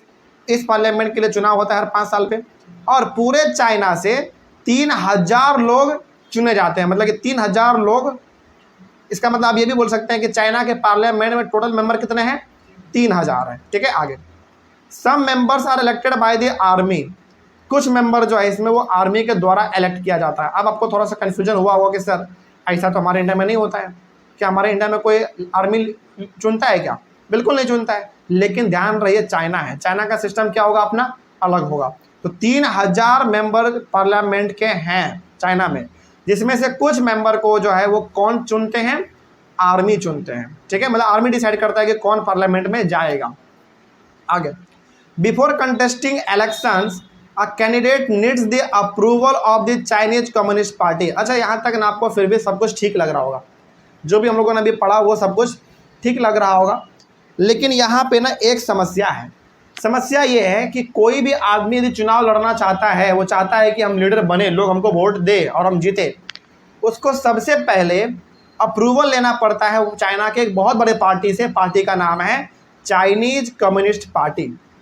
जैसे हमारे इंडिया में क्या है ना, आप इसको ऐसे समझ सकते हैं कि हमारे इंडिया में क्या है, हमारे इंडिया में ये कानून है कि कोई भी आदमी चुनाव लड़ना चाहता है तो वो लड़ सकता है। जैसे मान लीजिए कि हमको आगे मन करेगा कि चुनाव लड़ने का, तो हम चुनाव लड़ सकते हैं। हम चाहेंगे कि लोग हमको वोट दे, हम जाके लोकसभा में जाके बैठेंगे, एकदम जीत जाएंगे। तो कहने का मतलब है कि इंडिया में हर इंसान के पास अधिकार होता है कि वो चुनाव लड़ सकता है, वो किसी से पूछेगा भी नहीं और चुनाव लड़ सकता है वो। लेकिन चाइना में क्या है ना, चाइना में एक बहुत बड़ा पार्टी, जैसे हमारे इंडिया में है ना कांग्रेस, बीजेपी, ये सब है हमारे इंडिया में कोई पार्टी है। उसी प्रकार से चाइना में एक पार्टी है जिसका नाम है चाइनीज कम्युनिस्ट पार्टी। कोई भी आदमी यदि चुनाव लड़ता है चाइना में तो वो पहले इस पार्टी से परमिशन लेता है कि हम चुनाव लड़ना चाहते हैं। सोचो, क्या बिल्कुल विचित्र बात नहीं लग रहा आपको? ऐसा क्या हमारे इंडिया में होता है? क्या हम लोग किसी से पूछने जाते हैं क्या, किसी पार्टी से कि हम चुनाव लड़ने जा रहे हैं, आप हमको परमिशन दीजिएगा कि नहीं दीजिएगा? ऐसा हम लोग नहीं पूछते। क्यों नहीं पूछते हैं? क्योंकि हमारे पास पूरा का पूरा अधिकार है कि हम चुनाव लड़ सकते हैं, तो हम लोग किसी पार्टी से पूछते ही नहीं है। लेकिन चाइना में केस थोड़ा सा अलग है। यहाँ पे यदि कोई भी आदमी चुनाव लड़ना चाहता है तो वो पहले जाके चाइना के बहुत बड़े पार्टी का नाम है चाइनीज कम्युनिस्ट पार्टी, उससे जाके पहले परमिशन लेता है कि सर हम चुनाव लड़ना चाहते हैं, आपका परमिशन है कि नहीं है। तो ऐसा वहाँ पे होता है। आगे उसके बाद है only those who are members of the Chinese communist party और 8 smaller parties allied to it were allowed to contest elections. अब समझ में, इसको थोड़ा सा ऐसे समझिए। चाइना का जो मेन पार्टी, जो सबसे बड़ा पार्टी है, वो उसका नाम है चाइनीज कम्युनिस्ट पार्टी। चाइना में और भी पार्टी हैं, छोटे छोटे पार्टी हैं, बहुत सारे छोटे छोटे पार्टी हैं। छोटे छोटे पार्टी और ऐसे हैं जो कि 8 हैं। मतलब कि आप इसको ऐसे समझिए, चाइना में बहुत सारे पार्टी हैं, जिसमें से सबसे बड़ा पार्टी है हमारा चाइनीज कम्युनिस्ट पार्टी। और उस चाइनीज कम्युनिस्ट पार्टी में छोटे छोटे 8 पार्टी मिले हुए हैं। और तो यदि किसी को चुनाव लड़ना होता है तो पहले आता है वो परमिशन लेने के लिए चाइनीज कम्युनिस्ट पार्टी के पास। लेकिन दिक्कत यहाँ ये है कि ये उसी इंसान को परमिशन देता है चुनाव लड़ने का जो इस पार्टी का मेंबर हो, मतलब कि जो खुद चाइनीज कम्युनिटी पार्टी का मेंबर हो, या फिर इसके साथ जो 8 छोटे छोटे पार्टी मिले हुए हैं उन 8 में से किसी पार्टी का भी वो मेंबर हो तो भी चलेगा। तो केवल उन्हीं को परमिशन देंगे। आप इसमें आप ये भी बोल सकते हैं कि सर यहाँ पे तो देखा जाए तो वो केवल अपने पार्टी और अपने पार्टी के साथ जो लोग जो पार्टी में मिले हुए केवल उसी को ये लोग बढ़ावा दे रहे हैं। बिल्कुल उन्हीं को बढ़ावा दे रहे हैं। क्या ये बात यहाँ पे गलत नहीं हो रहा है? बताइए। बिल्कुल गलत हो रहा है, सरासर गलत हो रहा है, ये दिख भी रहा है हम लोगों को। तो यहाँ पे एक बात आपको जो ध्यान रखना है, पहला बात ये कि चाइना में यदि कोई चुनाव लड़ना चाहता है तो उसको पहले चाइनीज कम्युनिस्ट पार्टी से परमिशन लेना पड़ता है। लेकिन ये पार्टी परमिशन उसी को देता है जो खुद चाइनीज कम्युनिस्ट पार्टी से मेंबर जो जुड़ा हुआ है, पहला बात। दूसरा बात, यदि वो जुड़ा हुआ नहीं है तो जो उसके साथ 8 छोटे छोटे और पार्टी मिले हुए हैं उसमें से किसी पार्टी का भी यदि वो मेंबर होगा, किसी भी पार्टी से जुड़ा होगा तो उसको परमिशन दे देगा। और यदि कोई दूसरा आदमी है जो इन 8 पार्टी में से भी नहीं बिलोंग करता है, जो चाइनीज कम्युनिस्ट पार्टी से भी बिलोंग नहीं करता है, और वो यदि परमिशन मांगने के लिए आएगा तो वो कभी परमिशन उसको नहीं देता है। ठीक है, यहाँ पे एक समस्या है। आगे बढ़ते हैं। The government is always formed by the communist party. तो एक बात बताइए आप, हर बार जो चुनाव लड़ने का परमिशन मिल रहा है वो चाइनीज कम्युनिस्ट पार्टी के लोगों को मिल रहा है या फिर उसको मिल रहा है जो उन 8 छोटे छोटे पार्टी में मिले हुए हैं लोग, उनको परमिशन हमेशा मिल रहा है चुनाव लड़ने का? तो बताइए, जो चुनाव जीतेगा वो तो इन्हीं का लोग हुआ ना फिर, क्योंकि लड़ यही रहा है, किसी और को चुनाव लड़ने दे नहीं रहा है, लड़ यही रहा है तो जीतेगा भी यही। तो हमेशा जो है ना चाइना में जो पार्टी बनता है, सॉरी जो चाइना में हमेशा सरकार बनता है, जो गवर्नमेंट बनता है वो किसका बनता है? चाइनीज कम्युनिस्ट पार्टी का ही बनता है हमेशा। आज भी आप चाइना जाएंगे तो चाइना में आज भी ये पार्टी है चाइनीज कम्युनिस्ट पार्टी, इनके साथ जो 8 छोटे छोटे पार्टी है वो भी इनके साथ मिला हुआ है, और अभी जो चाइना में सरकार है वो भी इसी पार्टी का सरकार है। समझ में आ रही है बात? जैसे हमारे इंडिया में आज अभी किसका सरकार है? बीजेपी का है, भारतीय जनता पार्टी का है। उसी तरीके से चाइना में अभी जो गवर्नमेंट है, जो सरकार है, वो चाइनीज कम्युनिस्ट पार्टी और जो उनके साथ 8 छोटे छोटे पार्टी मिले हुए, इन सभी के मदद से वहाँ पे आज सरकार चल रहा है, बना हुआ है। तो यहाँ पे देखा जाए ना तो यहाँ पे आपको 2 बात समझ में आ रहा होगा। पहला तो ये कि चाइना में इलेक्शन तो होता है, चुनाव होता है, लेकिन सही तरीके से नहीं होता है। सही तरीके से नहीं होता है इसका मतलब हुआ कि केवल यहाँ पे चुनाव लड़ने का उसी को अधिकार है जो खुद चाइनीज कम्युनिस्ट पार्टी से बिलोंग करता हो, या फिर यदि वो उस पार्टी से बिलोंग नहीं कर रहा है तो उन 8 छोटे छोटे पार्टियों में से कोई एक पार्टी से वो बिलोंग करना चाहिए। तो यहाँ पे साफ दिख रहा है कि चाइना में इलेक्शन तो होता है, सरकार भी बनता है, लेकिन क्या हर इंसान को चुनाव लड़ने का यहाँ पे परमिशन है? बिल्कुल नहीं है। तो क्या बताइए, ये एक फेयर इलेक्शन हुआ? फेयर इलेक्शन का मतलब है क्या एकदम बिल्कुल सही तरीके से चुनाव हुआ क्या यहाँ पे? बिल्कुल नहीं, बिल्कुल गलत तरीके से यहाँ पे चुनाव हो रहा है। आगे बढ़ते हैं। तो सरकार हमेशा जो है चाइना में वो किसका बनता है? कम्युनिस्ट पार्टी का ही बनता है। यदि आपसे कोई पूछे कि बताओ चाइना में हमेशा जो गवर्नमेंट बनता है, जो सरकार बनता है, वो चाइनीज कम्युनिस्ट पार्टी का ही क्यों बनता है? इसलिए बनता है क्योंकि चुनाव लड़ते भी यही लोग हैं। ये लोग अपने के अलावा किसी और को परमिशन देता ही नहीं है, तो दूसरा कोई चुनाव जीत ही नहीं पाता है, हमेशा यही लोग चुनाव जीतता है। अच्छा, आपके मन में सवाल आया होगा ना कि सर और भी तो पार्टी होंगे, एक चाइनीज कम्युनिस्ट पार्टी और जो उसके साथ 8 छोटे छोटे पार्टी मिले हुए हैं, इनके अलावा भी तो और पार्टी होगा। पार्टी है, लेकिन ये इतना पावरफुल पार्टी है कि किसी को चुनाव लड़ने देता ही नहीं है अपने अलावा, किसी को नहीं। सबको मार के, डरा के, धमका के बैठा देता है कि तुम हमारे खिलाफ चुनाव कैसे लड़ सकते हो भाई? जब चुनाव हम लड़ रहे हैं तो तुम मेरे खिलाफ चुनाव कैसे लड़ सकते हो?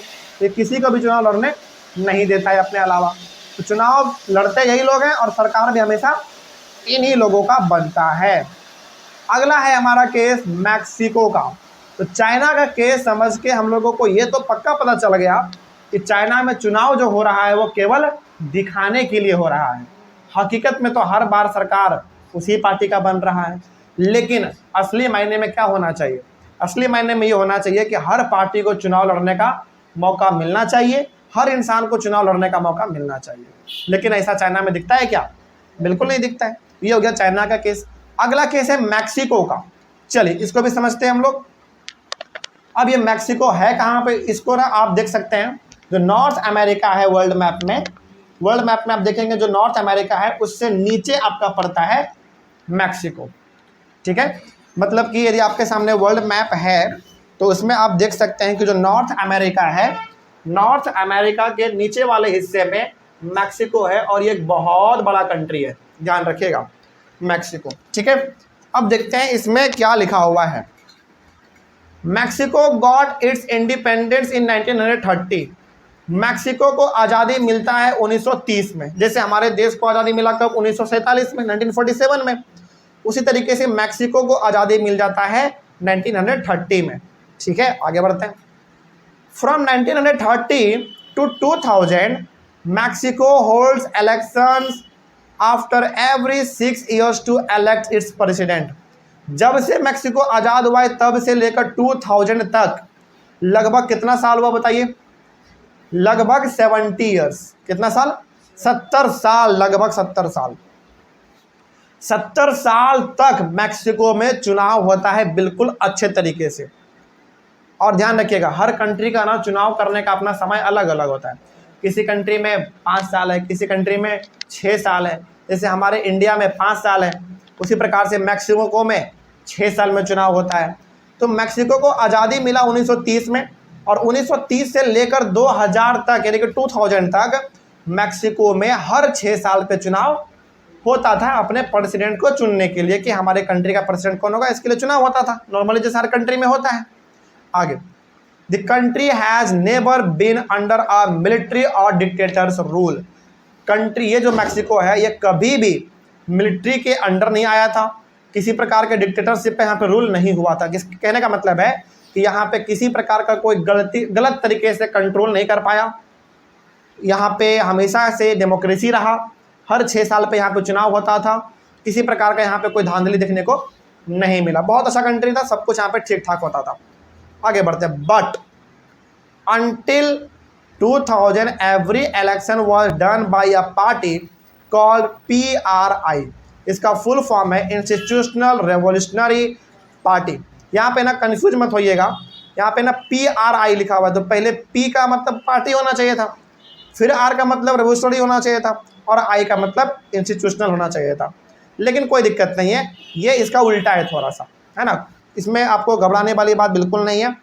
PRI का यहाँ पे आप, हाँ, हालांकि जनरली फुल फॉर्म जो होता है वो लाइन से होता है ना, लेकिन यहाँ पे लाइन से नहीं है तो कोई दिक्कत वाली बात नहीं है, बस समझ में आना चाहिए आपको। ठीक है, यहाँ पे आपने ना एक चीज़ गौर किया, गौर करने वाली बात यह है कि जब से मैक्सिको को आज़ादी मिला 1930 में, उस समय से लेकर 2000 तक लगातार मैक्सिको में हर 6 साल पे चुनाव होता है।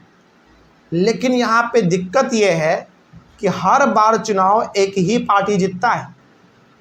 क्या ये पॉसिबल है किसी कंट्री में लगातार 70 साल तक एक ही पार्टी चुनाव जीते? पॉसिबल है क्या? बिल्कुल पॉसिबल नहीं है। इसका मतलब है कि लगातार 70 साल तक जो पार्टी यहाँ पे चुनाव जीत रहा है वो कुछ ना कुछ तो गड़बड़ी करता होगा हर चुनाव में, तभी तो वो हर साल चुनाव जीत जा रहा है। आप इसको ऐसे समझिए कि जब से मैक्सिको आज़ादी मिला तब से लेकर अगले 70 साल तक वहाँ पे हर बार चुनाव अच्छे तरीके से होता है, हर 6 साल पे, लेकिन सरकार हमेशा, यानी कि जो पूरा सिस्टम बनता है हमेशा वो एक ही पार्टी का बनता है, एक ही पार्टी हर बार जीतता है चुनाव। अब होता क्या है देखिए। But until 2000 every election was won by a party called PRI। हर बार चुनाव जो है जीत जाता था PRI, मतलब कि वहाँ के पार्टी का नाम है इंस्टीट्यूशनल रिवोल्यूशनरी पार्टी, हर बार ही चुनाव जीत जाता था। Opposition parties did contest elections but never managed to win। दूसरा पार्टी भी चुनाव लड़ता था लेकिन वो कभी जीत नहीं पाता था। सोचिए आखिर इन्होंने ऐसा क्या किया PRI ने कि लगातार ये 70 साल तक चुनाव जीत गया।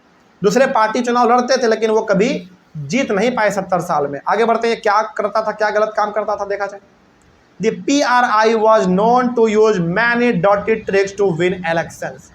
मैक्सिको के लोग भी जानते थे कि जो PRI है यानी कि इंस्टीट्यूशनल रिवोल्यूशनरी पार्टी, ये बहुत सारे गलत तरीके अपनाते हैं चुनाव को जीतने के लिए। वहाँ के लोग भी इस चीज़ को जानते थे। आप खुद सोच सकते हैं कि कोई एक ऐसा कंट्री है आज तक जहाँ पे 70 साल तक एक ही पार्टी ने रूल किया हो? मेरे नज़र में तो कोई कंट्री है ही नहीं। तो यहाँ पे लगातार 70 साल तक PRI ही रूल करता है। यहाँ पे लोगों को भी पता चल गया था कि जो PRI है चुनाव को जीतने के लिए हर बार कुछ ना कुछ डर्टी ट्रिक्स इस्तेमाल करता है, मतलब कि गलत रास्ता वो अपनाता है और चुनाव को जीत जाता है। All those who were employed in government offices and to attend its party meetings were forced to vote for the PRI। Actually में होता क्या था ना, जैसे मैक्सिको है तो वैसे बात है भाई, वहाँ पे पुलिस स्टेशन होगा, रेलवे होगा, है ना, ऑफिस होंगे, बहुत सारे सरकारी ऑफिस होंगे। तो जितने भी मैक्सिको में सरकारी ऑफिसेस थे उसमें जितने भी महिलाएं पुरुष काम करते थे उन सबको फोर्स किया जाता था कि आप वोट केवल और केवल PRI को ही देंगे जब चुनाव होगा। तो सोचो, क्या इंडिया में आप किसी को फोर्स कर सकते हैं वोट देने के लिए? बिल्कुल नहीं कर सकते हैं। मतलब इंडिया, देखो हम बार बार आपको इंडिया का एग्जांपल लेके क्यों समझा रहे हैं, क्योंकि अल्टीमेटली आपको पढ़ना इंडिया के बारे में ही है। इंडिया को समझाने के लिए यहाँ पे एग्जाम्पल दिया गया अलग कंट्री का, ताकि आप इंडिया का केस दूसरे कंट्री के केस से मैच कर सके, रिलेट कर सके। तो इंडिया में क्या है ना, इंडिया में कोई आपको फोर्स नहीं कर सकता। चाहे आप सरकारी ऑफिस में काम करते हैं, सरकारी स्कूल में काम करते हैं, कॉलेज में, यूनिवर्सिटी में, कोर्ट में, कहीं भी आप काम करते हैं, कोई आपको फोर्स नहीं कर सकता कि आप हमको ही वोट देना, बिल्कुल नहीं। लेकिन मैक्सिको में क्या हो रहा था, जो PRI पार्टी वाले लोग थे ना, वो ऑफिस में जाते थे और जितने भी गवर्नमेंट ऑफिसर होते थे उन सबको डरा के धमका के बोलते थे कि हमारा वोट ही पड़ना चाहिए। मतलब कि तुम जो वोट दोगे वो किसको दोगे? PRI को ही वोट दोगे। ये यहाँ पे डरा धमका के सबसे वोट लिया जाता था। ठीक है, आगे तो बताओ, क्या लोगों को पता नहीं था कि ये गलत तरीके से चुनाव जीतता है? बिल्कुल सबको पता था। आगे, teachers of government schools used to force parents to vote for the PRI। यहाँ तक कि टीचर को सिखा दिया गया था कि जितने भी बच्चे हैं उन सबके पेरेंट्स को फोर्स करेंगे आप कि वो भी PRI को ही वोट दें। जैसे मान लीजिए आप एक गवर्नमेंट स्कूल में पढ़ रहे हैं, टीचर आपको बोल रहा है कि आप अपने घर में जाइए और पिताजी को, माताजी को, सबको बोलिएगा कि जब चुनाव होगा तो वोट किसको दीजिएगा? PRI को दीजिएगा। बताओ ये गलत तरीका है कि नहीं? क्या आज तक आपके साथ ऐसा हुआ है कि आप स्कूल में गए और वहाँ का प्रिंसिपल या फिर क्लास टीचर कोई भी आपको बोल रहा हो कि आप वोट इसी पार्टी को देना? ऐसा होता है क्या इंडिया में? कभी नहीं होता है। तो यहाँ पे जो है ना, PRI चुनाव को जीतने के लिए ऑफिसेस में जाके ऑफिसर को डरा धमका के वोट ले रहा है, सरकारी स्कूल में, कॉलेज में, यूनिवर्सिटी में जा रहा है, टीचर को बोल दे रहा है कि बच्चों के पेरेंट्स को बोलिए वोट PRI को ही दे। तो बताइए, क्या PRI गलत तरीके से वोट नहीं ले रहा था? बिल्कुल ले रहा था। इसीलिए ये लगातार 70 साल तक चुनाव को जीतता आ रहा था। आगे बढ़ते हैं। उसके बाद है, media largely ignore the activities of opposition political parties except to criticise them. अब यहाँ पे जो है ना, जो PRI है उन्होंने मीडिया को अपने अंदर कर लिया था। देखो, किसी भी कंट्री का जो मीडिया होता है ना, वो किस लिए होता है कि वो जो हकीकत है, जो सच्चाई है, वो टीवी पे दिखाइए, रेडियो पे सुनाइए, न्यूज़पेपर में छापिए। लेकिन PRI ने मीडिया को ही अपने अंडर में कर लिया था कि तुम कुछ भी ऐसा नहीं छापोगे जिससे हमारा इमेज डाउन हो जाए। तो PRI ने साफ साफ मीडिया को बोल दिया था, मैक्सिको के मीडिया को, कि तुम वही छापोगे जिसमें केवल और केवल हमारा अच्छाई दिखे। समझ में आ रही है बात? तो PRI का कंट्रोल क्या मीडिया पे था कि नहीं था? बिल्कुल था। इसलिए लोगों को ना हमेशा लगता था कि जो मैक्सिको में चल रहा है वो ठीक चल रहा है, क्योंकि लोगों को हकीकत पता ही नहीं चल पा रहा है। देखो, इंसान को हकीकत कंट्री में क्या हो रहा है क्या नहीं हो रहा, हकीकत कब पता चलता है? जब वो टीवी देखता है, जब वो रेडियो सुनता है, जब वो न्यूज़पेपर पढ़ता है। लेकिन यहाँ पे तो हर जगह पे अच्छा ही दिखाया जा रहा है PRI का, बुराई तो कहीं दिखाया ही नहीं जा रहा है। तो क्या लोग कभी भी PRI के बारे में गलत सोचेंगे? बिल्कुल नहीं। तो PRI पार्टी के बारे में केवल गलत किसको पता था? पता है, जो सरकारी टीचर हैं, जो सरकारी ऑफिसर है, केवल इनको पता था कि हाँ PRI गलत तरीके से करता है चीज़ें। लेकिन क्या आम पब्लिक को पता था कि PRI एक गलत तरीके से काम करता है? बिल्कुल पता नहीं था। ठीक है, आगे बढ़ते हैं। पता इसलिए नहीं चला क्योंकि सारे के सारे मीडिया को इन्होंने अपने अंडर में कर लिया था। तो मीडिया हमेशा PRI का अच्छा ही दिखाता था उसमें।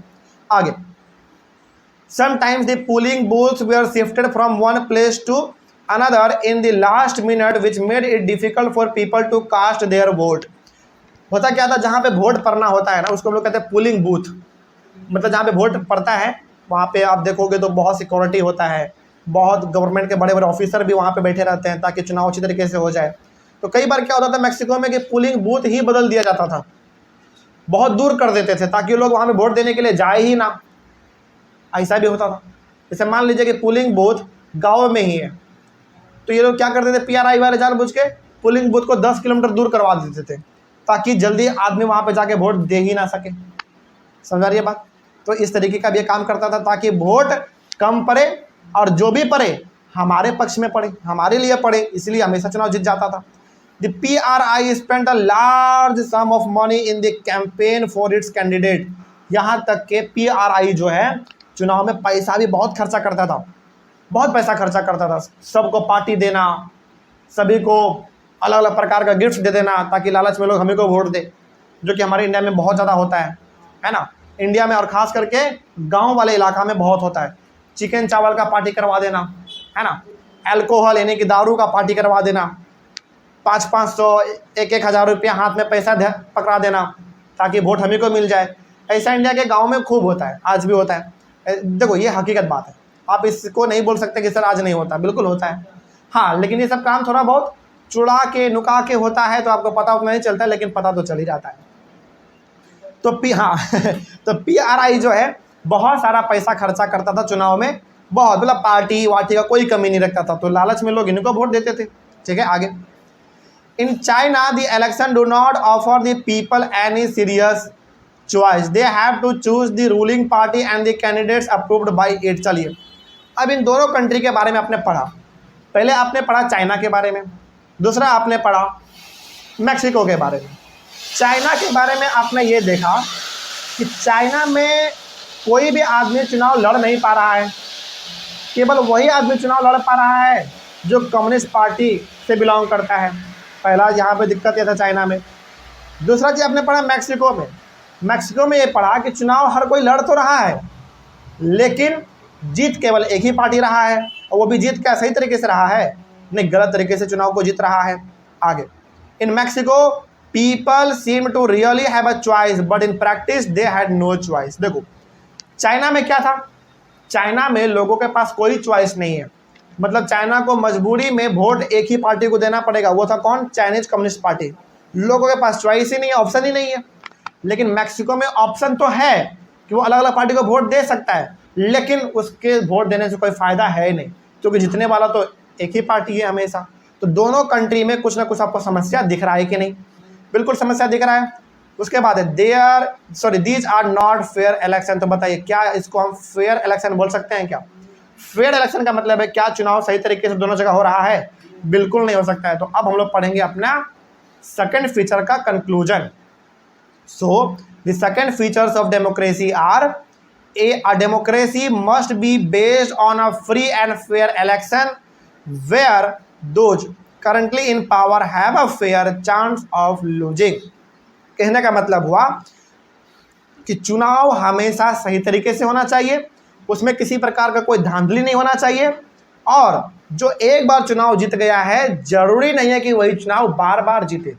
जो चुनाव पहले जीता था वो चुनाव हार भी तो सकता है ना, क्या पता लोगों का इस बार मन बदल गया, उसको लोग वोट ही नहीं दे रहा है, यदि वो फिर भी जीत रहा है इसका मतलब कि कहीं ना कहीं धांधली हुआ है, और ये सही तरीके से होगा तब तो कोई दिक्कत ही नहीं है फिर। तो पहला फीचर याद करिए, हमने क्या पढ़ाया था आपको? पहला फीचर ये पढ़ाया था कि डेमोक्रेटिक कंट्री यदि कोई है, मतलब कहीं पे डेमोक्रेसी है, तो वहाँ पे जो मेजर डिसीजन है वो किसके द्वारा लिया जाना चाहिए? लीडर के द्वारा लिया जाना चाहिए, और वो लीडर जिसको हमने वोट देकर जिताया है, चुनाव जिताया है। ये हमारा पहला फीचर था डेमोक्रेसी का। डेमोक्रेसी का जो सेकेंड फीचर है वो ये कहता है कि चुनाव सही तरीके से होना चाहिए, किसी प्रकार का उसमें कोई धांधली नहीं होना चाहिए। ठीक है, जो पार्टी जो अभी सत्ता में है, जो अभी गवर्नमेंट में है, उसको डर होना चाहिए चुनाव हारने का, क्योंकि वो चुनाव हार भी तो सकता है। ठीक है, चलिए इस तरीके से हम लोगों ने चाइना और मैक्सिको के केस को पढ़ा, वहाँ पे क्या हालात थे ये हम लोग समझ चुके हैं, और दो सेकेंड फीचर भी हम लोग जान गए क्या था। ठीक है, थर्ड हमारा है 1 पर्सन 1 वोट 1 वैल्यू। इसको हम लोग करेंगे अपने अगले क्लास में, मिलते हैं अगले क्लास में। Thank you very much. Next features हम लोग डिस्कस करेंगे अपने डेमोक्रेसी का, ये होगा हमारा थर्ड फीचर, वो है 1 पर्सन 1 वोट 1 वैल्यू। इसका मतलब है कि एक इंसान एक ही वोट दे सकता है और उसका गिनती भी एक ही होगा। ऐसा नहीं है कि एक गोलगप्पा बेचने वाला आदमी वोट देने के लिए जाएगा तो वो एक बार बटन दबाएगा तो एक गिनाएगा, और मुकेश अंबानी वोट देने के लिए जाएगा तो उसका गिनती 100 हो जाएगा। ऐसा नहीं होगा।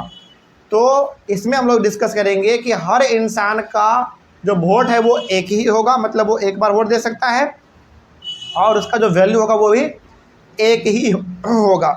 चलिए डिस्कस करते हैं हम लोग अपने इस टॉपिक को, और इस टॉपिक में पहला पॉइंट है हमारा, the universal adult franchise has now come to be accepted almost all over the world. Universal adult franchise का मतलब क्या होता है, थोड़ा सा आपको हम ये समझाते हैं, ठीक है। हालांकि इसका मतलब हर कंट्री में अपना अलग अलग होता है, लेकिन हमारे इंडिया में यूनिवर्सल एडल्ट फ्रेंचाइज का मतलब क्या है समझिए। हमारे इंडिया में यूनिवर्सल एडल्ट फ्रेंचाइज का मतलब है कि हर वो लड़का या फिर लड़की जिसका उम्र 18 साल हो गया है या फिर जिसका उम्र 18 साल से ज़्यादा हो गया है वो जाके वोट दे सकता है। वो उसका कास्ट क्या है, रिलीजन क्या है, धन संपत्ति कितना है, उससे कोई मायने नहीं रखता है, मतलब उससे कोई इंपॉर्टेंट नहीं है वो सबका, बस उसका उम्र 18 या 18 साल से ज़्यादा होना चाहिए तो वो वोट दे सकता है। ये है हमारा इंडिया में यूनिवर्सल एडल्ट फ्रेंचाइज का मतलब। अब ये चीज़ हर कंट्री में अपना अलग अलग है। किसी कंट्री में वोट देने का अधिकार 21 साल होगा, किसी कंट्री में वोट देने का अधिकार 16 साल भी होगा, मेरे हिसाब से होगा किसी किसी कंट्री में, हमको उतना आइडिया नहीं है। तो कहने का मतलब है कि यूनिवर्सल एडल्ट फ्रेंचाइज का मतलब है इंडिया में हर वो लड़का हर वो लड़की जिसका उम्र 18 या 18 साल से ज़्यादा हो गया है वो जाके वोट दे सकता है। इससे कोई फ़र्क नहीं पड़ेगा कि वो उसका धर्म क्या है, जाति क्या है, उसका रंग क्या है, वो क्या भाषा बोलता है, उससे कोई मतलब नहीं है, बस उसका उम्र 18 या 18 साल से ज़्यादा होना चाहिए। यही होता है हमारा यूनिवर्सल एडल्ट फ्रेंचाइज का मतलब, और ये लगभग आज हर कंट्री में देखने को मिल जाता है। लेकिन हाँ ध्यान रखिएगा, हर कंट्री में अपना अलग अलग उम्र होता है वोट डालने का, ठीक है। आगे, However, there are many examples of denial of equal right to vote। तो बताइए हमारे इंडिया में सभी को इक्वल राइट टू वोट है कि नहीं है, मतलब कि सभी को वोट देने का अधिकार है कि नहीं है, बिल्कुल है। लेकिन क्या हर कंट्री में सभी को वोट देने का अधिकार है, हर कंट्री में नहीं। कुछ कुछ कंट्री आज भी ऐसे हैं हमारे पास जहाँ पे वोट देने का अधिकार सबको है ही नहीं।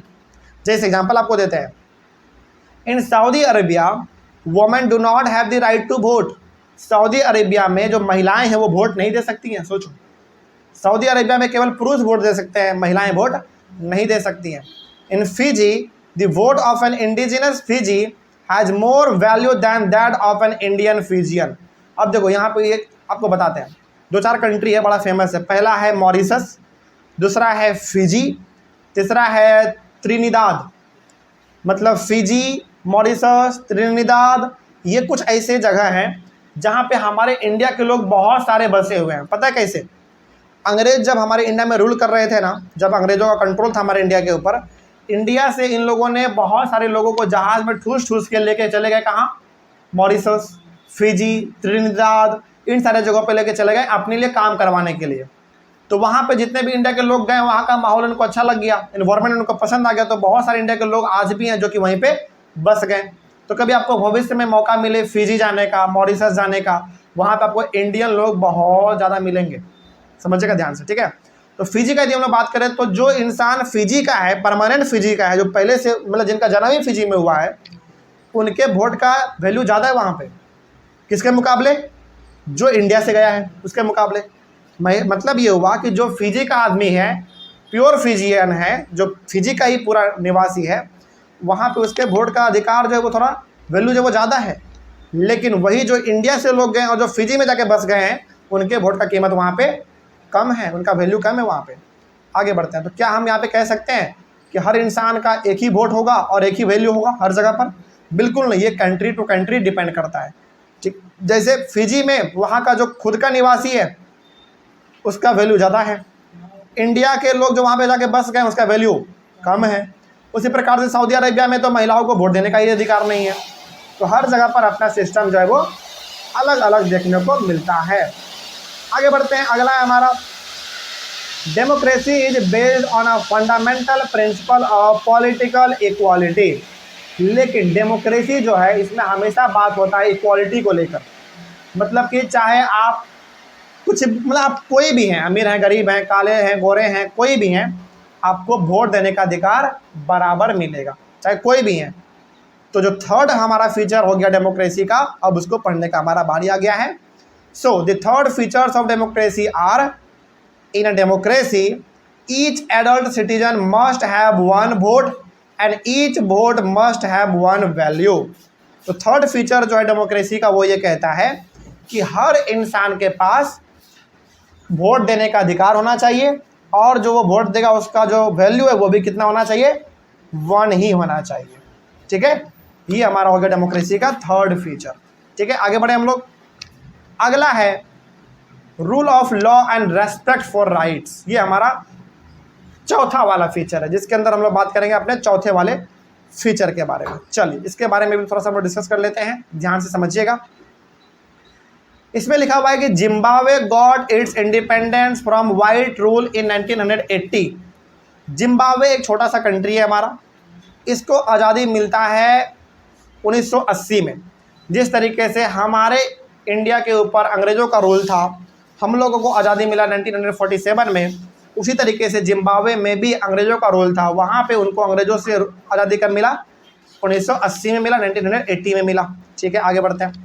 After the independence the country has been ruled by ZANU PF, ZANU, ZANU PF, the party that lead the freedom struggle. मतलब आज़ादी जैसे ही मिला जिम्बाब्वे को, आज़ादी के बाद से वहाँ पे किस पार्टी ने रूल चालू करना अपना किया, जानु पीएफ।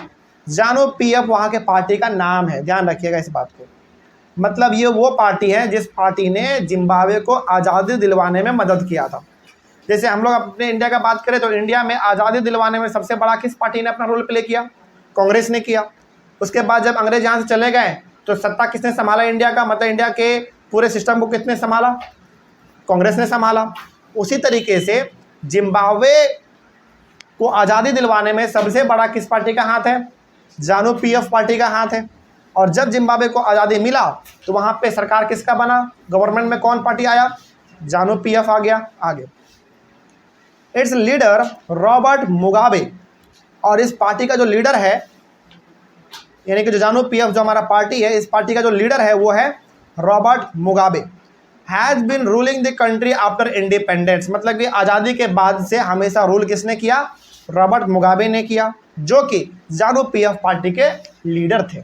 ठीक है, मोटा मोटी कहने का सिंपल सा मतलब है कि जानु पीएफ वो पार्टी है जिन्होंने जिम्बाब्वे को आज़ादी दिलवाने में मदद किया, पहला चीज़। दूसरा चीज़, जब इसको आज़ादी मिल गया तो ये जो पार्टी था हमारा जानु पीएफ, इसका जो लीडर था रॉबर्ट मुगाबे, उन्होंने कंट्री को संभाला। ठीक है, आगे बढ़ते हैं। Elections have been held regularly and always won by ZANU PF. यहाँ पे भी चुनाव हमेशा होता है, समय मतलब इसका जो भी समय होगा 5 साल पे 6 साल पे जो भी होता है, तो यहाँ पे भी चुनाव हमेशा होता है, लेकिन हर बार चुनाव जानु पीएफ ही जीत जाता है। क्या यहाँ पे आपको नहीं लगता है कि उसी प्रकार का कुछ यहाँ पे भी धांधली हो रहा होगा जैसे हम लोगों ने पहले पढ़ा था? तो चुनाव यहाँ भी होता है, लेकिन चुनाव हर बार जीतता कौन है, जानु पीएफ पार्टी ही जीत जाता है चुनाव। तो पक्का यहाँ पे भी कुछ धांधली होगा। आगे बढ़ते हैं, क्या देखते हैं। President Mugabe is popular but also uses unfair practices in elections. Robert Mugabe जो थे ये अच्छा आदमी था, काम करते थे, लेकिन हर बार चुनाव ये गलत तरीके से जीत जाते थे।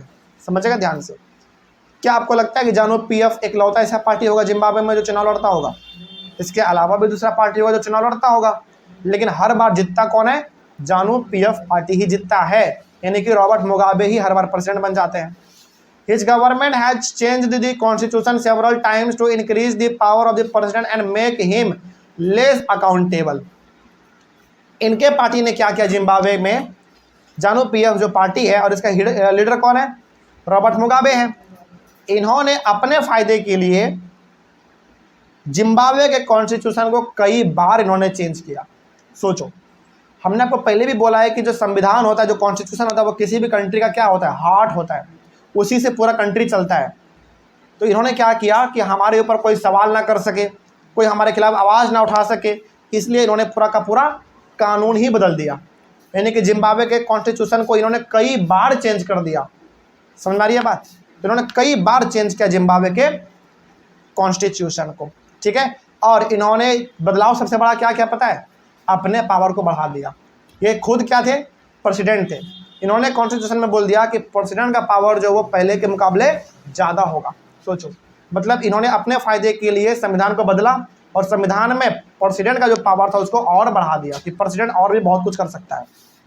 आगे बढ़ते हैं। Opposition party workers are harassed and their meeting disrupted. जो अपोजिशन पार्टी थे, जानू पीएफ के अलावा जो दूसरा पार्टी था जो कभी चुनाव जीत नहीं पाया, चुनाव तो लड़ा लेकिन कभी जीत नहीं पाया, उस प्रकार के पार्टी के वर्कर्स को, लोगों को इसके पार्टी के लोग मारते थे, पीटते थे, हैरासमेंट करते थे। समझ आ रही है बात? और इसका मकसद केवल एक ही था कि हर बार चुनाव केवल हमारा ही पार्टी लड़ेगा और अब जीतेंगे भी हम ही। तो जो दूसरे पार्टी के लोग थे उनको इनके पार्टी के द्वारा मारा पीटा जाता था, बहुत परेशान किया जाता था। तो बताइए, क्या यहाँ पे रॉबर्ट मुगाबे का जो पार्टी है जानू पीएफ, वो क्या गलत तरीके से नहीं कर रहा है काम? बिल्कुल गलत तरीके से काम कर रहा है। आगे, public protest and demonstrations are declared illegal. ZANU PF party के खिलाफ जो भी प्रोटेस्ट होता था, जो भी धरना प्रदर्शन होता था, इन सब को इन्होंने इलीगल बोल दिया। मतलब कि यदि आप ऐसा आप करोगे तो फिर आपको मारा पीटा जाएगा, जेल में ठूस दिया जाएगा। सोचो, मतलब इन्होंने भी अपने पावर को बढ़ाने के लिए बहुत कुछ किया, मतलब सारा हद पार कर दिया इन्होंने। उसके बाद there is a law that limits the right to criticise the president. यहाँ तक इन्होंने ये भी कानून बना दिया कि लोग प्रेसिडेंट का बुराई नहीं कर सकते हैं। सोचो, मतलब यदि आप प्रेसिडेंट का बुराई करोगे और पकड़े गए तो फिर आपके ऊपर कार्रवाई होगा। लेकिन यदि हम लोग बात करें अपने इंडिया का, तो इंडिया में हम लोग यदि प्रेसिडेंट गलत कर रहा है तो हम लोग उसको बोल सकते हैं कि आप गलत कर रहे हैं। लेकिन क्या यहाँ पे ऐसा पावर था किसी को बोलने का? बिल्कुल नहीं था। आगे बढ़ते हैं। Television and radio are control by the government and give only the ruling party's version. यहाँ तक के जितने भी रेडियो थे, टेलीविजन थे, सभी के ऊपर कब्जा किसने कर लिया? जानू पीएफ पार्टी ने कर लिया। यानी कि रॉबर्ट मुगाबे जो प्रेसिडेंट थे उन्होंने बोला कि टीवी पे, रेडियो पे, न्यूज़पेपर में केवल वही चीज़ चलेगा या फिर वही चीज़ छपेगा जो कि हम बोलेंगे। मतलब कि जानू पीएफ पार्टी के बारे में एक भी गलत चीज़ उसमें नहीं छपना चाहिए, सब चीज़ केवल जो छपेगा वो अच्छा चीज़ होना चाहिए। सोचो, यहाँ पे पूरी तरीके से आप बोल सकते हैं कि जानू पीएफ पार्टी जो है वो गलत तरीके से पूरा अपना काम कर रहा था, इसको कोई रोकने टोकने वाला यहाँ पे था ही नहीं। आगे बढ़ते हैं। There are independent newspapers but the government harasses those journalists who go against it. हालांकि न्यूज़पेपर वाले, टीवी वाले, रेडियो वाले, इन सभी के ऊपर आप दबाव नहीं डाल सकते हैं, जो हकीकत होगा ये वो तो बताएगा ही। लेकिन यहाँ पे इन्होंने न्यूज़पेपर वालों को, रेडियो वालों को, टेलीविज़न वालों को, हर जगह पर इन्होंने अपने कब्जे में ले रखा था। हर किसी को बोला था कि यदि तुमने हमारे खिलाफ कुछ छापा, कुछ बोला तो फिर आपको सज़ा मिलेगा।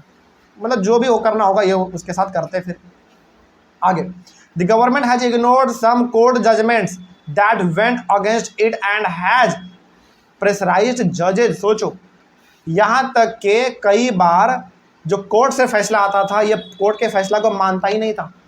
हमारे इंडिया में क्या है, आप कितने ही बड़े पार्टी क्यों ना हो, यदि आपको कोर्ट कोई बात बोलता है तो आपको मानना पड़ता है ना। लेकिन यहाँ पे क्या है कि कोर्ट का बात भी जानू पीएफ जो पार्टी है वो नहीं मान रहा है।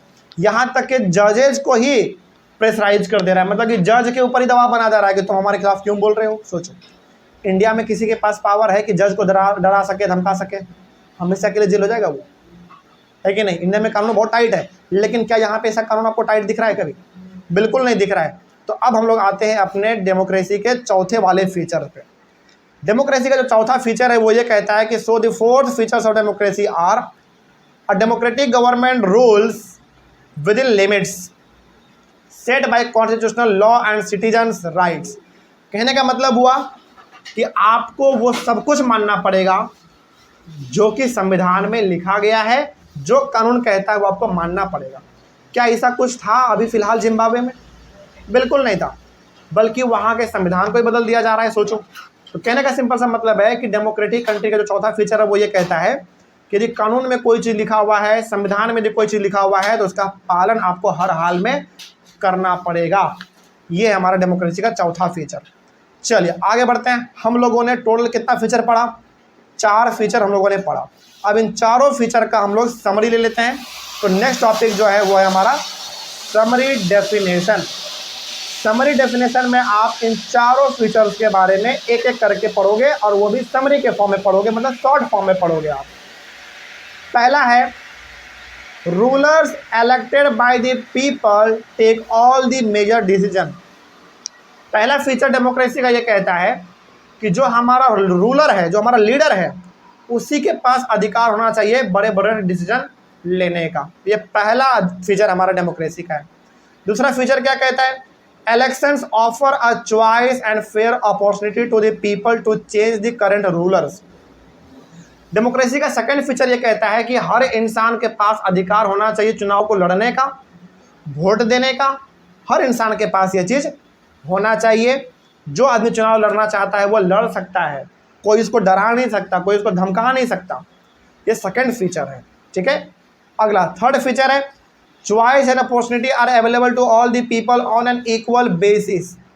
अब हर इंसान के पास अधिकार भी बराबर होना चाहिए, वोट देने का, इक्वालिटी का, हर किसी के पास अधिकार जो है वो बराबर होना चाहिए, ठीक है। और जो चौथा फीचर है हमारे डेमोक्रेसी का वो ये है कि the exercise of this choice leads to a government limited by basic rules of the constitution and citizens' rights. इसका मतलब हुआ कि चाहे कोई भी इंसान हो, उसको कानून, संविधान, सब कुछ जो भी इसमें लिखा हुआ है सब कुछ उसको मानना पड़ेगा, ठीक है। कोई डाउट इसमें? चलो, ये हम लोगों ने डिस्कस किया अपने चैप्टर के सबसे इंपॉर्टेंट टॉपिक को, और वो टॉपिक था हमारा फीचर्स ऑफ डेमोक्रेसी, जिसके अंदर हम लोगों ने डेमोक्रेसी के 4 इंपॉर्टेंट फीचर्स को डिस्कस किया है। ध्यान रखिएगा, यहाँ पे जो हम लोगों ने डिस्कस किया वो चारों फीचर्स का समरी है। प्रॉपर जो हम लोगों ने डिस्कस किया है वो तो हर पॉइंट के जो लास्ट में अंडरलाइन करके लिखा हुआ है ना, वो आपका प्रॉपर फीचर है। लंबा लंबा जो लिखा हुआ है वो आपका सही तरीके से लिखा हुआ है। यहाँ पे तो फिर भी समरी के फॉर्म में है, कोई डाउट इसमें? तो यदि आपसे कोई पूछे कि डेमोक्रेसी का 4 फीचर्स बताइए, तो आप कौन सा बताओगे? वो वाला बताएंगे जो हर पॉइंट के, यानी कि हर टॉपिक के लास्ट में लिखा हुआ है ना point. So the fourth feature, so the third feature, so the second feature, so the first feature, ये वाला आप बताओगे, ठीक है। कोई डाउट नहीं। और ऑनलाइन वाले बच्चे हम ये मान के चल रहे हैं कि आप समय समय पर इसको वीडियो को पॉज करके स्क्रीनशॉट भी वगैरह लेते रहे होंगे और इसको आप अपने कॉपी में लिखते भी रहिएगा। तो हम लोग अपने अगले क्लास में स्टार्ट करेंगे अपने चैप्टर के नेक्स्ट टॉपिक को। टॉपिक होगा हमारा वाई डेमोक्रेसी, जिसको हम लोग अपने अगले क्लास में डिस्कस करेंगे। मिलते हैं हम लोग अपने अगले क्लास में। Thank you very much. इस चैप्टर को हम लोग आगे बढ़ाएंगे और एक नए टॉपिक को डिस्कस करेंगे। टॉपिक का नाम होगा वाई डेमोक्रेसी। आगे बढ़ने से पहले इस चैप्टर के हेडिंग पे यदि आप ध्यान देंगे तो चैप्टर का हेडिंग था, यानी कि चैप्टर का नाम था what is democracy, Y democracy. इसमें 2 क्वेश्चन है, डेमोक्रेसी क्या है और डेमोक्रेसी ही क्यों। वाई डेमोक्रेसी, डेमोक्रेसी ही क्यों। डेमोक्रेसी के अलावा भी हमने आपको बताया था 2 प्रकार का गवर्नमेंट होता है। पहला हमारा था मोनार्की और दूसरा था डिक्टेटरशिप, है ना। तो व्हाट इज डेमोक्रेसी जो इस चैप्टर का हेडिंग है, सबसे पहला वाला पार्ट, वो हम लोगों ने खत्म कर लिया। व्हाट इज डेमोक्रेसी, डेमोक्रेसी क्या होता है, उसका फीचर्स क्या है, ये सब कुछ हम लोग अपने अभी तक के क्लास में डिस्कस कर चुके हैं। अपने चैप्टर का जो हेडिंग है उसका जो सेकेंड पार्ट है वाई डेमोक्रेसी, इसके बारे में अब हम लोगों का क्लास चलेगा। तो चैप्टर का जो नाम है what is democracy, Y democracy, इसमें 2 पार्ट है। पहला है व्हाट इज डेमोक्रेसी, जो कि हम लोग डिस्कस कर चुके हैं अभी तक पूरा 3-4 क्लास जो भी हम लोग का लगा है, उसमें हम लोगों ने पूरे के पूरे तौर पे समझा है कि डेमोक्रेसी क्या होता है, यानी कि व्हाट इज डेमोक्रेसी क्या है, ये हम लोग समझ चुके हैं। अब हम लोग समझेंगे इसका सेकंड पार्ट, चैप्टर का जो हेडिंग है उसका सेकंड पार्ट है वाई डेमोक्रेसी। डेमोक्रेसी ही क्यों, मोनार्की क्यों नहीं, डिक्टेटरशिप क्यों नहीं। हमने आपको क्या बताया था, 3 प्रकार का सिस्टम होता है गवर्नमेंट चलाने का, सरकार को मतलब पूरे कंट्री को चलाने का 3 प्रकार का सिस्टम होता है। पहला आप ऐसे बोल सकते हैं डेमोक्रेसी, जिसमें लोगों के पास अधिकार होता है कि हमारा लीडर कौन होगा, यानी कि लोग डिसाइड करते हैं कि हमारा लीडर कौन होगा और लोग वोट देते हैं तो हमारा लीडर बनता है, हमारे लिए वो डिसीजन वगैरह लेता है, कानून वगैरह बनाता है। डेमोक्रेसी में ये चीज़ होता है, मतलब डेमोक्रेसी में लोगों के पास अधिकार होता है वोट देने का, अपने लीडर को चुनने का। उसके बाद बात करें हम लोग मोनार्की का, तो मोनार्की वाले सिस्टम में क्या होता है, वहाँ का राजा का बेटा ही राजा बनता है, मतलब कि वहाँ पे लोगों के पास कोई अधिकार नहीं होता है कि हमारा लीडर कौन होगा वो डिसाइड करो, बिल्कुल नहीं। मोनार्की वाले सिस्टम में वोट भी नहीं पड़ता, लोगों से पूछा भी नहीं जाता है कि आपका लीडर कौन होगा नहीं होगा। तो वहाँ पे बेसिकली जो राजा होता है ना, उसी का बेटा ही अगला राजा बनता है, वही उसका लीडर बन जाता है अपने आप। वहाँ पे किसी प्रकार का वोटिंग वगैरह नहीं होता है। थर्ड था डिक्टेटरशिप। डिक्टेटरशिप में हमने आपको बताया था कि जो आर्मी का हेड होगा वही पूरे कंट्री को चलाएगा, इसको हम लोग कहते हैं डिक्टेटरशिप। तो डिक्टेटरशिप भी एक खराब चॉइस है, क्योंकि उसमें भी लोगों को अधिकार नहीं होता अपने लीडर को चुनने का, एक खराब सिस्टम है डिक्टेटरशिप।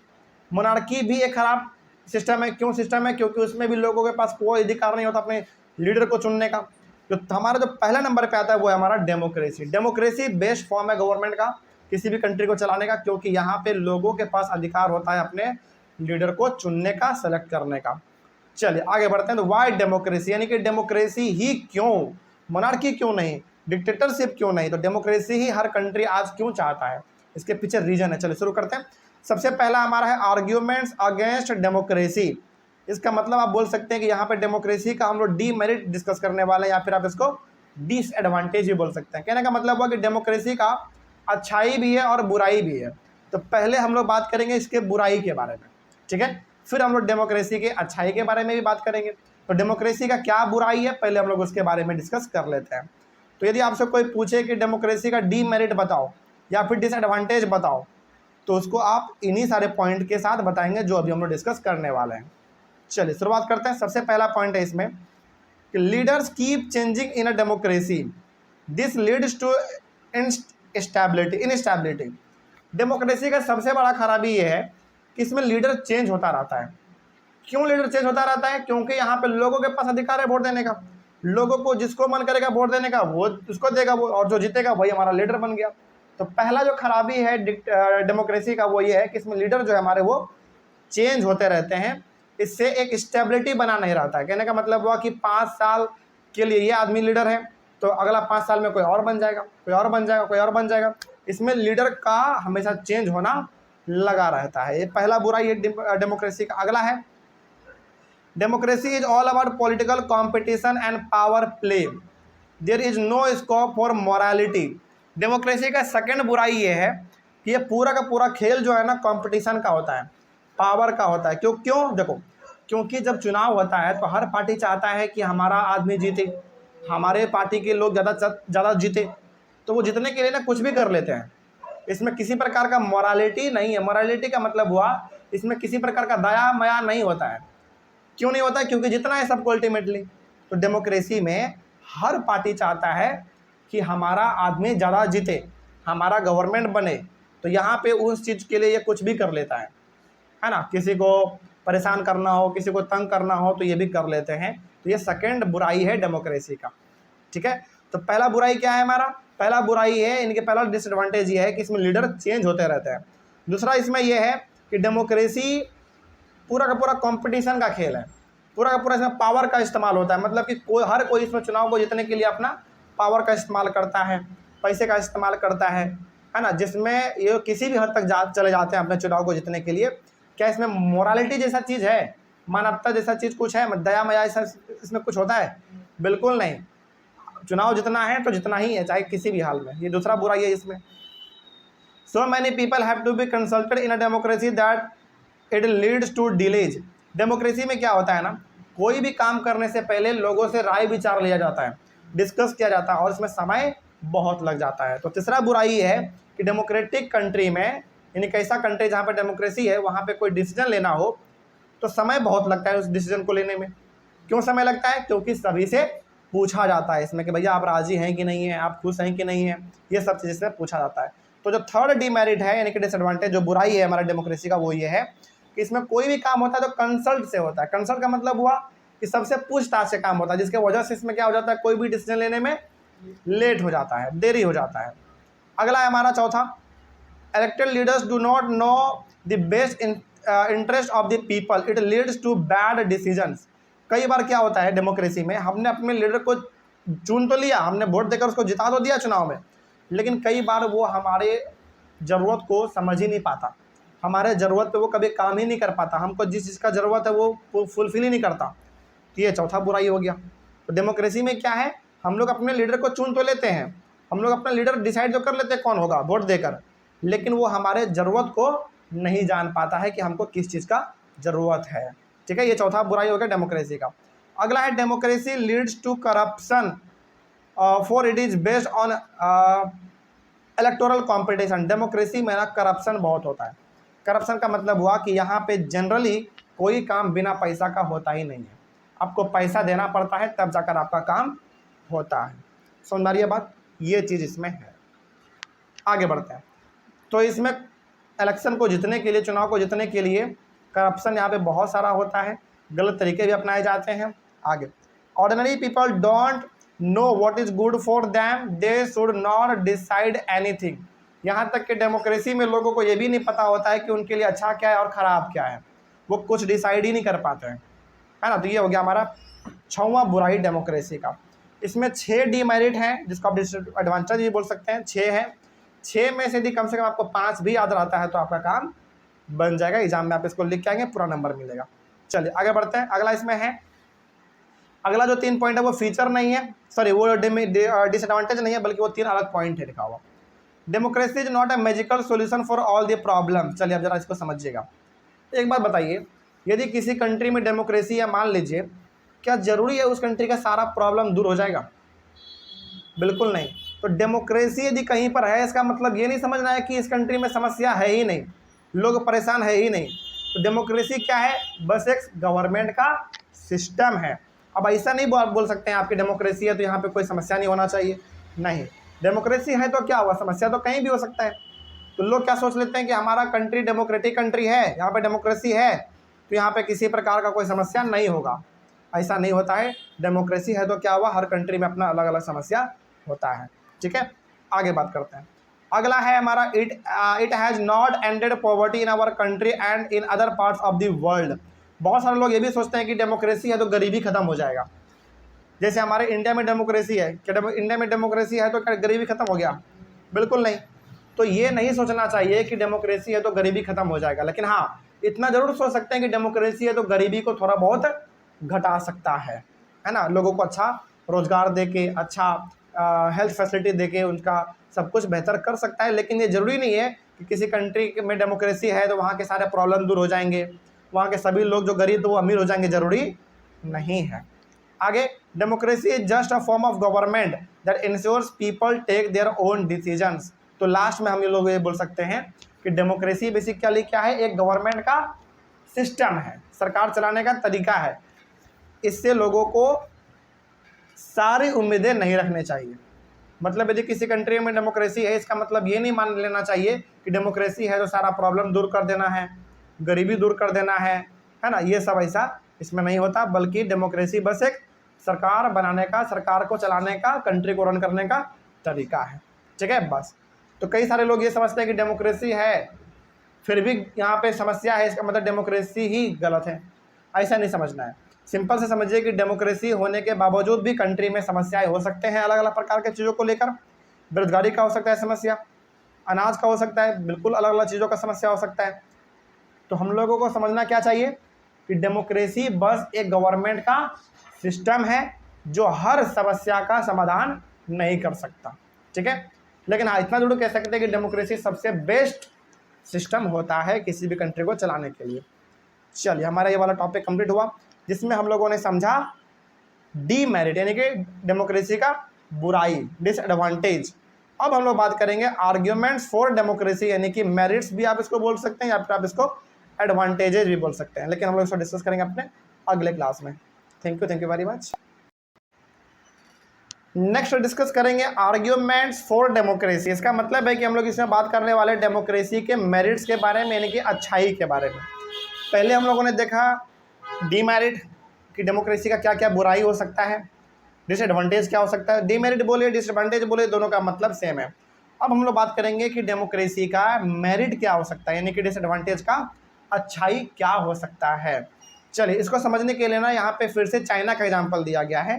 2-4 पॉइंट है चाइना के बारे में, फिर हम लोग आगे बढ़ेंगे। पहले समझते हैं इसमें है क्या। देखो, पहला पॉइंट है China's famine of 1958-1961 was the worst recorded famine in world history। China में ना एक समय पर बहुत बड़ा भुखमरी आया था।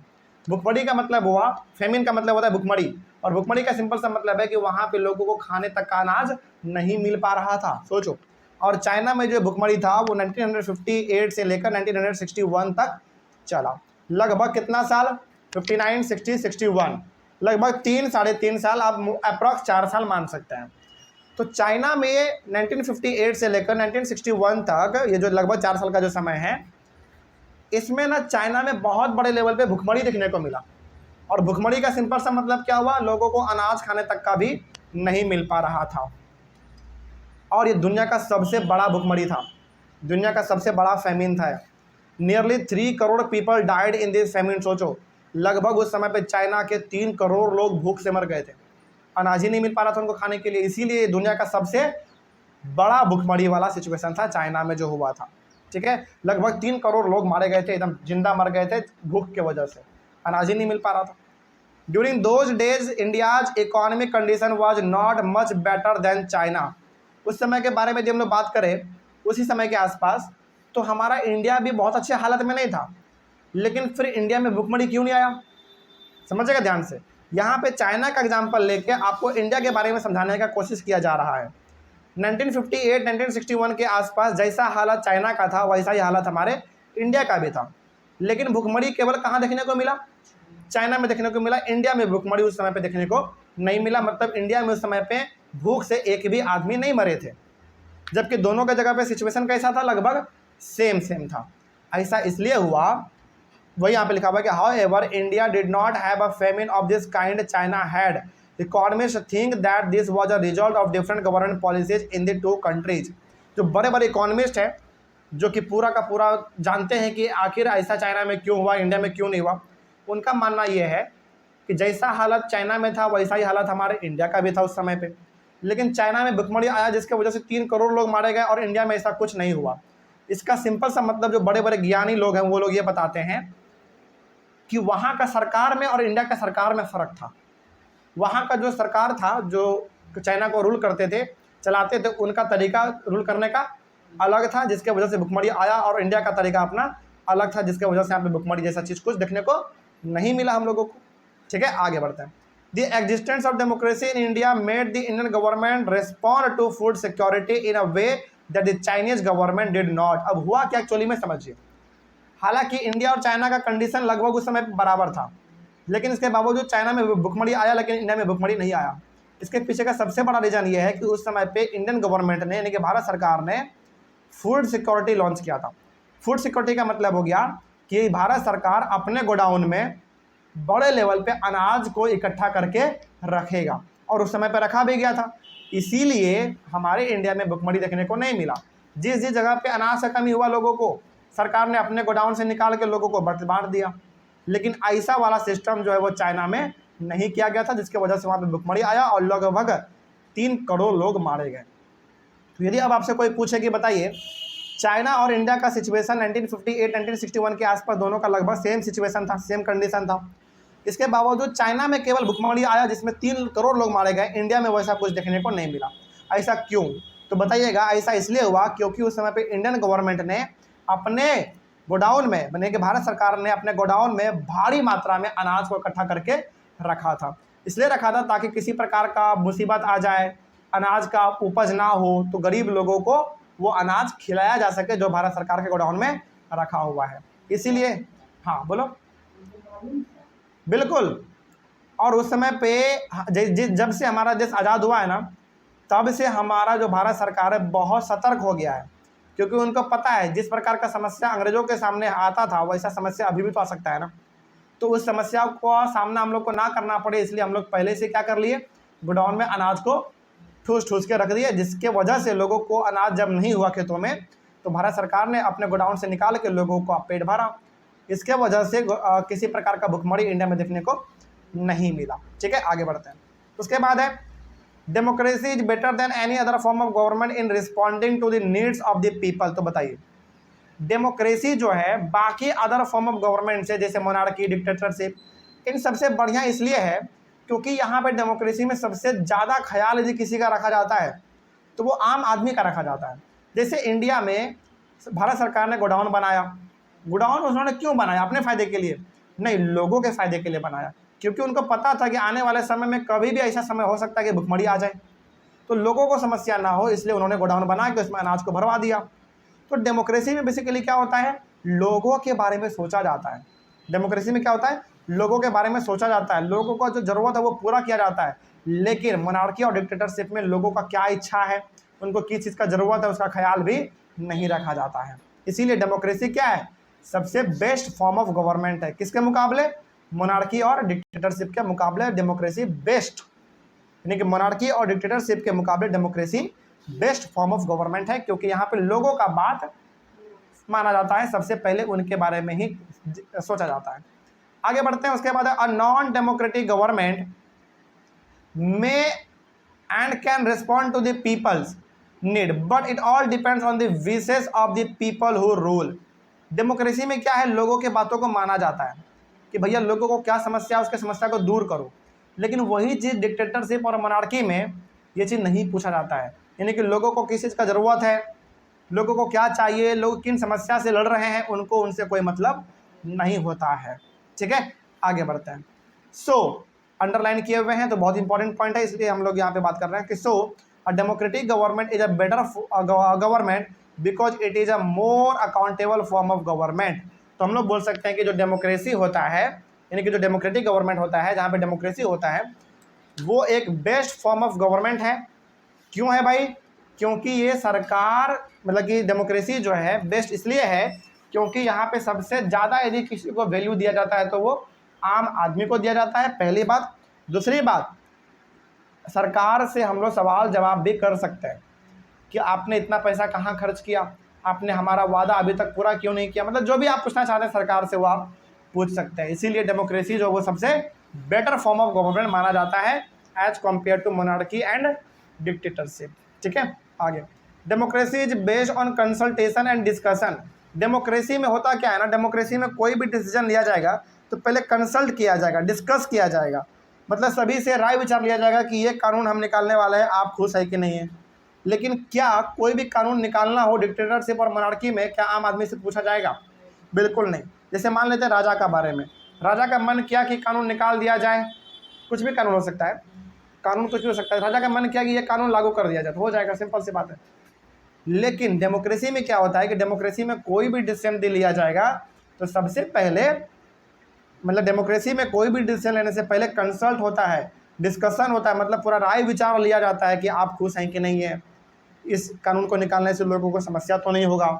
इस प्रकार का पूरा डेमोक्रेसी में होता है, लेकिन ऐसा चीज़ जो मोनार्की और डिक्टेटरशिप में नहीं होता है, ध्यान रखिएगा। तो क्या हम कह सकते हैं कि डेमोक्रेसी जो वो बेस्ट फॉर्म ऑफ गवर्नमेंट है? बिल्कुल कह सकते हैं। आगे बढ़ते हैं, क्योंकि इसमें पूछताछ के सब काम होता है, अपने मन से कोई काम नहीं होता इसमें। A democratic decision always involves many person discussions and meetings. तो जब भी डेमोक्रेसी में एक डिसीजन लिया जाता है तो उसमें कई सारे लोग बैठे हुए होते हैं, कई सारे डिस्कशन होते हैं, कई सारे मीटिंग्स होते हैं, तब जाकर डेमोक्रेटिक कंट्री में कोई कानून पास होता है। तो इसमें बहुत सारे प्रोसीजर्स को, रूल्स एंड रेगुलेशंस को फॉलो करना पड़ता है, जो कि मोनार्की और डिक्टेटरशिप में करना नहीं पड़ता है। उसमें सीधा सीधा कानून बना देता है, किसी से पूछता भी नहीं है उसमें।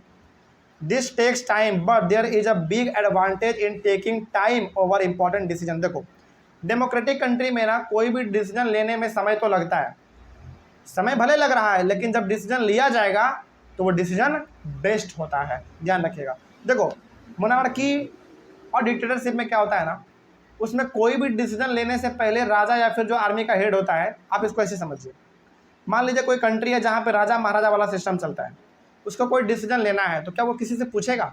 बिल्कुल नहीं पूछेगा, सीधा बोल देगा कि आज से ये कानून लागू है, सबको मानना पड़ेगा, बात खत्म, किसी से नहीं पूछेगा। उसी प्रकार से कोई कंट्री है जहाँ पे कि डिक्टेटरशिप है, इसका मतलब आर्मी का जो हेड है वो रूल कर रहा है कंट्री को, वो भी कोई कानून पास करेगा, कोई लॉ बनाएगा तो वो भी किसी से नहीं पूछेगा, क्योंकि उनको पता है कि हम एक बार जो बोल देंगे वही लागू हो जाएगा, तो वो भी जल्दी किसी से नहीं पूछता है। लेकिन डेमोक्रेसी में सभी से पूछा जाता है कि कोई डिसीजन लिया जाएगा तो वो पूछा जाता है। फिर डेमोक्रेसी में इसलिए पूछा जाता है क्योंकि डेमोक्रेसी में सबसे ज़्यादा इंपॉर्टेंट यदि कोई है तो वो क्या है? लोग सबसे ज़्यादा इंपॉर्टेंट है, पीपल यहाँ के सबसे ज़्यादा इंपॉर्टेंट है। तो डेमोक्रेसी में क्या होता है, पूछने ताछने में, डिस्कस करने में समय लग जाता है, किसी भी कानून को बनाने में बहुत समय लग जाता है, लेकिन जब वो एक बार कानून पास हो जाता है तो वो कानून बेस्ट होता है, क्योंकि सबसे पूछ के आप बनाए हैं ना। लेकिन मोनार्की और डिक्टेटरशिप में अधिकतर क्या होता है, अधिकतर जो कानून बनता है वो लोगों को पसंद ही नहीं आता है, लेकिन भाई आपको मानना तो पड़ेगा ना, राजा बोल रहा है तो कैसे आप मना कर सकते हैं। तो मोनार्की में और डिक्टेटरशिप में दोनों में ये होता है कि वहाँ का राजा वगैरह जो है किसी से पूछता नहीं है कि आप खुश हैं कि नाराज़ हैं इस डिसीजन से, कुछ नहीं पूछता, उनको जो मन करेगा वो कर देगा। लेकिन डेमोक्रेसी में पूछा जाता है, तो ध्यान रखिएगा कि डेमोक्रेसी में कोई भी डिसीजन लिया जाता है तो उसमें समय जरूर लगता है, लेकिन जब वो डिसीजन एक बार ले लिया जाता है तो वो डिसीजन सबसे बेस्ट भी होता है। आगे, so democracy improve the quality of decision making. तो डेमोक्रेसी में क्या होता है, डिसीजन लेने का जो क्वालिटी है वो भी बढ़ता है। डिसीजन लेने का क्वालिटी का मतलब हुआ कि डेमोक्रेसी में किसी भी प्रकार के डिसीजन को लिया जाएगा तो सभी से पूछा जाएगा, डिस्कस किया जाएगा। ठीक है, आगे बढ़ते हैं। उसके बाद है, अच्छा हाँ, इसको ना आप धीरे धीरे समझते भी चलिएगा कि ये जो आपका एडवांटेज है डेमोक्रेसी का, इस टॉपिक में जो अंडरलाइन किया हुआ आपको पॉइंट मिल रहे हैं, यही इसका सबसे बड़ा एडवांटेज है। ठीक है, तो ये पहला हमारा एडवांटेज हो गया था। दूसरा एडवांटेज हमारा हो गया ये वाला कि डेमोक्रेसी में यदि कोई भी डिसीजन लिया जाता है तो वो डिसीजन में समय जरूर लग सकता है, लेकिन वो सब डिसीजन बेस्ट होगा। ठीक है, आगे, people belong to different regions, speak different languages, practice different religions and have different castes. अब देखो होता क्या है डेमोक्रेसी में, हर प्रकार के लोग अलग अलग जगह से बिलोंग करते हैं। कोई राजस्थान का रहने वाला है, कोई बिहार का रहने वाला है, कोई बंगाल का रहने वाला है, कोई तमिलनाडु का रहने वाला है, कोई जम्मू कश्मीर का रहने वाला है। तो डेमोक्रेसी में हर प्रकार के लोग रहते हैं, हर कोई अपना भाषा भी अलग बोलता है, हर कोई अपना रिलीजन भी अपना अलग अलग मानता है, कोई हिंदू है तो कोई मुस्लिम है, सिख है, ईसाई है कि नहीं, और वो अलग अलग कास्ट से भी बिलोंग करता है। The preference of one group can clash with those of other groups, different groups may not be able to live together for long in such a way. अब देखो होता क्या है, हमारे इंडिया में क्या है ना, धर्म अलग अलग है, हिंदू है, मुस्लिम है, सिख ईसाई है, जैन बुद्ध सब है, धर्म अलग है, कास्ट भी अलग है, सब भाषा भी अपना अलग अलग बोलता है, सबका रीति रिवाज भी अपना अलग है। तो अक्सर यहाँ पे क्या होता है ना, दो अलग अलग प्रकार के लोगों के बीच में झगड़ा हो जाता है, जनरली झगड़ा हो जाता है। झगड़ा कई बार भाषा को लेकर हो जाता है, झगड़ा कई बार धर्म को लेकर हो जाता है ना। तो कई बार झगड़ा वगैरह जो है, लड़ाई पीट जो है वो धर्म को लेकर, भाषा को लेकर, इन सब चीज़ों को लेकर हो जाता है। आगे तो बताइए, क्या इस तरीके से आप दो प्रकार के अलग अलग कास्ट के लोग एक साथ रह पाओगे? यदि इतना भयंकर तरीके से लड़ाई झगड़ा होगा तो बिल्कुल भी नहीं रह सकते हैं। लेकिन डेमोक्रेसी इसको भी ख़त्म करने का एक उपाय रखता है। जैसे पहला इसमें बोला गया 3rd नंबर पे कि so democracy provides a method to deal with differences and conflicts. तो डेमोक्रेसी में क्या होता है, किसी भी दो अलग अलग कास्ट या फिर दो अलग अलग धर्म के बीच में यदि लड़ाई झगड़ा होगा तो डेमोक्रेसी में उस झगड़े को शांत करवाने का नियम कानून भी लिखा हुआ है। ठीक है, ये जो आपको हम बता रहे हैं, ये डेमोक्रेसी का क्या बता रहे हैं, फीचर्स बता रहे हैं, यानी कि एडवांटेज, मेरिट, ये सब आपको हम बता रहे हैं। तो डेमोक्रेसी में लड़ाई झगड़ा करने का भी ताकत, मतलब डेमोक्रेसी में लड़ाई झगड़ा खत्म करने का भी ताकत होता है। तो दो लोग अपने आपस में लड़ रहे हैं या फिर दो परिवार आपस में लड़ रहा है, तो उस झगड़े को ख़त्म करवाने का काम भी किसका है, डेमोक्रेसी का ही है। मतलब कि जिस कंट्री में डेमोक्रेसी है वहाँ पुलिस वगैरह होता है, तुरंत एक्शन ले लेते हैं और झगड़ा आपका खत्म हो जाता है। आगे, democracy is based on the principle of political equality. Democracy का सिंपल सा मतलब है जहाँ पे इक्वालिटी भर भर के होगा, हर कोई आपस में क्या होंगे, बराबर होंगे। The poorest and the least educated has the same status as the rich and the educated. तो डेमोक्रेसी का जो एडवांटेज है वो ये भी कहता है कि एक डेमोक्रेटिक कंट्री में चाहे वो गरीब से गरीब हो, चाहे अमीर से अमीर आदमी हो, सब कोई आपस में क्या है, इक्वल है। चाहे वो पढ़ा लिखा है कि चाहे पढ़ा लिखा नहीं है, सब कोई आपस में इक्वल है। So democracy enhances the dignity of citizens. इसका मतलब हुआ क्या, डेमोक्रेसी हर प्रकार के लोगों का बराबर ख्याल रखता है कि नहीं, जो अमीर है, जो गरीब है, सबको ये बराबर नज़रिए से देखता है। डिग्निटी का मतलब होता है कि हर इंसान के इज्जत का, मान मर्यादा का ये ख्याल रखता है। डेमोक्रेसी में कोई अमीर नहीं, कोई गरीब नहीं होता, सब आपस में बराबर होते हैं। आगे बढ़ते हैं। In a democracy mistake can not be hidden for long time. एक बार बताइए, जैसे हमारा कंट्री एक डेमोक्रेटिक कंट्री है, यहाँ पे सरकार यदि कोई गलत डिसीजन लेता है तो क्या लोगों को पता नहीं चलता है? बिल्कुल लोगों को पता चलता है। तो कहने का मतलब हुआ कि एक डेमोक्रेटिक कंट्री में आप मिस्टेक को ज़्यादा दिन तक छुपा नहीं सकते हैं। क्यों नहीं छुपा सकते हैं? क्योंकि आज हमारे पास टेलीविज़न है, मोबाइल है, रेडियो है, न्यूज़पेपर है, हर किसी में छप के आ जाता है तुरंत। तो डेमोक्रेसी में आप किसी प्रकार का मिस्टेक छुपा नहीं सकते हैं। There is a space for public discussion on this mistakes and there is a room for correction. मान लीजिए कि सरकार से कुछ गलती होता है, सरकार को नियम कानून बनाने में गलती हो जाता है, तो उस नियम कानून में वो बदलाव कब करेगा और कहाँ करेगा? पार्लियामेंट में करेगा। यहाँ पे बोला गया है कि and there is a room for correction. Room का मतलब यहाँ पे सिंपल सा है, लोकसभा। राज्यसभा, यहाँ पे कानून को फिर बाद में सुधारा जाता है। तो कहने का सिंपल सा मतलब है कि डेमोक्रेसी में यदि सरकार से कोई गलत डिसीजन ले लिया जाता है तो उस डिसीजन को सुधारने का भी काम डेमोक्रेसी में होता है। और इंडिया में वो चीज़ सुधारने का काम कहाँ पे होता है? पार्लियामेंट में होता है, लोकसभा राज्यसभा में होता है। So democracy is better than other forms of government because it allows us to correct its own mistakes.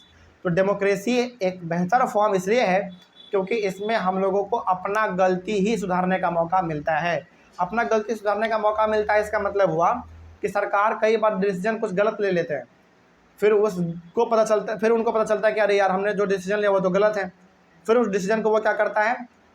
Correct करता है, सही करता है। कहाँ पे करता है? पार्लियामेंट में करता है। ठीक है। Finally we can say that democracy is considered the best form of government. तो इतने सारे पॉइंट को पढ़ने के बाद हम लोग कह सकते हैं कि जो डेमोक्रेसी है वो सबसे बेस्ट फॉर्म ऑफ गवर्नमेंट है। तो ये वाला जो आपका टॉपिक था आर्ग्यूमेंट्स फॉर डेमोक्रेसी, जिसके अंदर हम लोगों ने एडवांटेज बात किया डेमोक्रेसी का, इसमें यदि आपको बहुत सारा पॉइंट नहीं भी याद रहे तो बस वो पॉइंट याद रखिएगा जो कि हमने अंडरलाइन कर दिया है कहीं कहीं पर। तो पहला पॉइंट यहाँ पर अंडरलाइन हमने किया है, दूसरा यहाँ, तीसरा यहाँ, और चौथा यहाँ, और पाँचवा यहाँ। तो 5 पॉइंट इसमें है। इन 5 पॉइंट को आप अंडरलाइन कर लीजिएगा अपने नोट्स में भी, ऑनलाइन प्लस ऑफलाइन हर कोई बच्चे, और यही आपका मेन एडवांटेज है डेमोक्रेसी का। बाकी जो बीच बीच में आप पॉइंट पढ़े वो तो एग्जांपल आपको समझाने के लिए दिया गया था।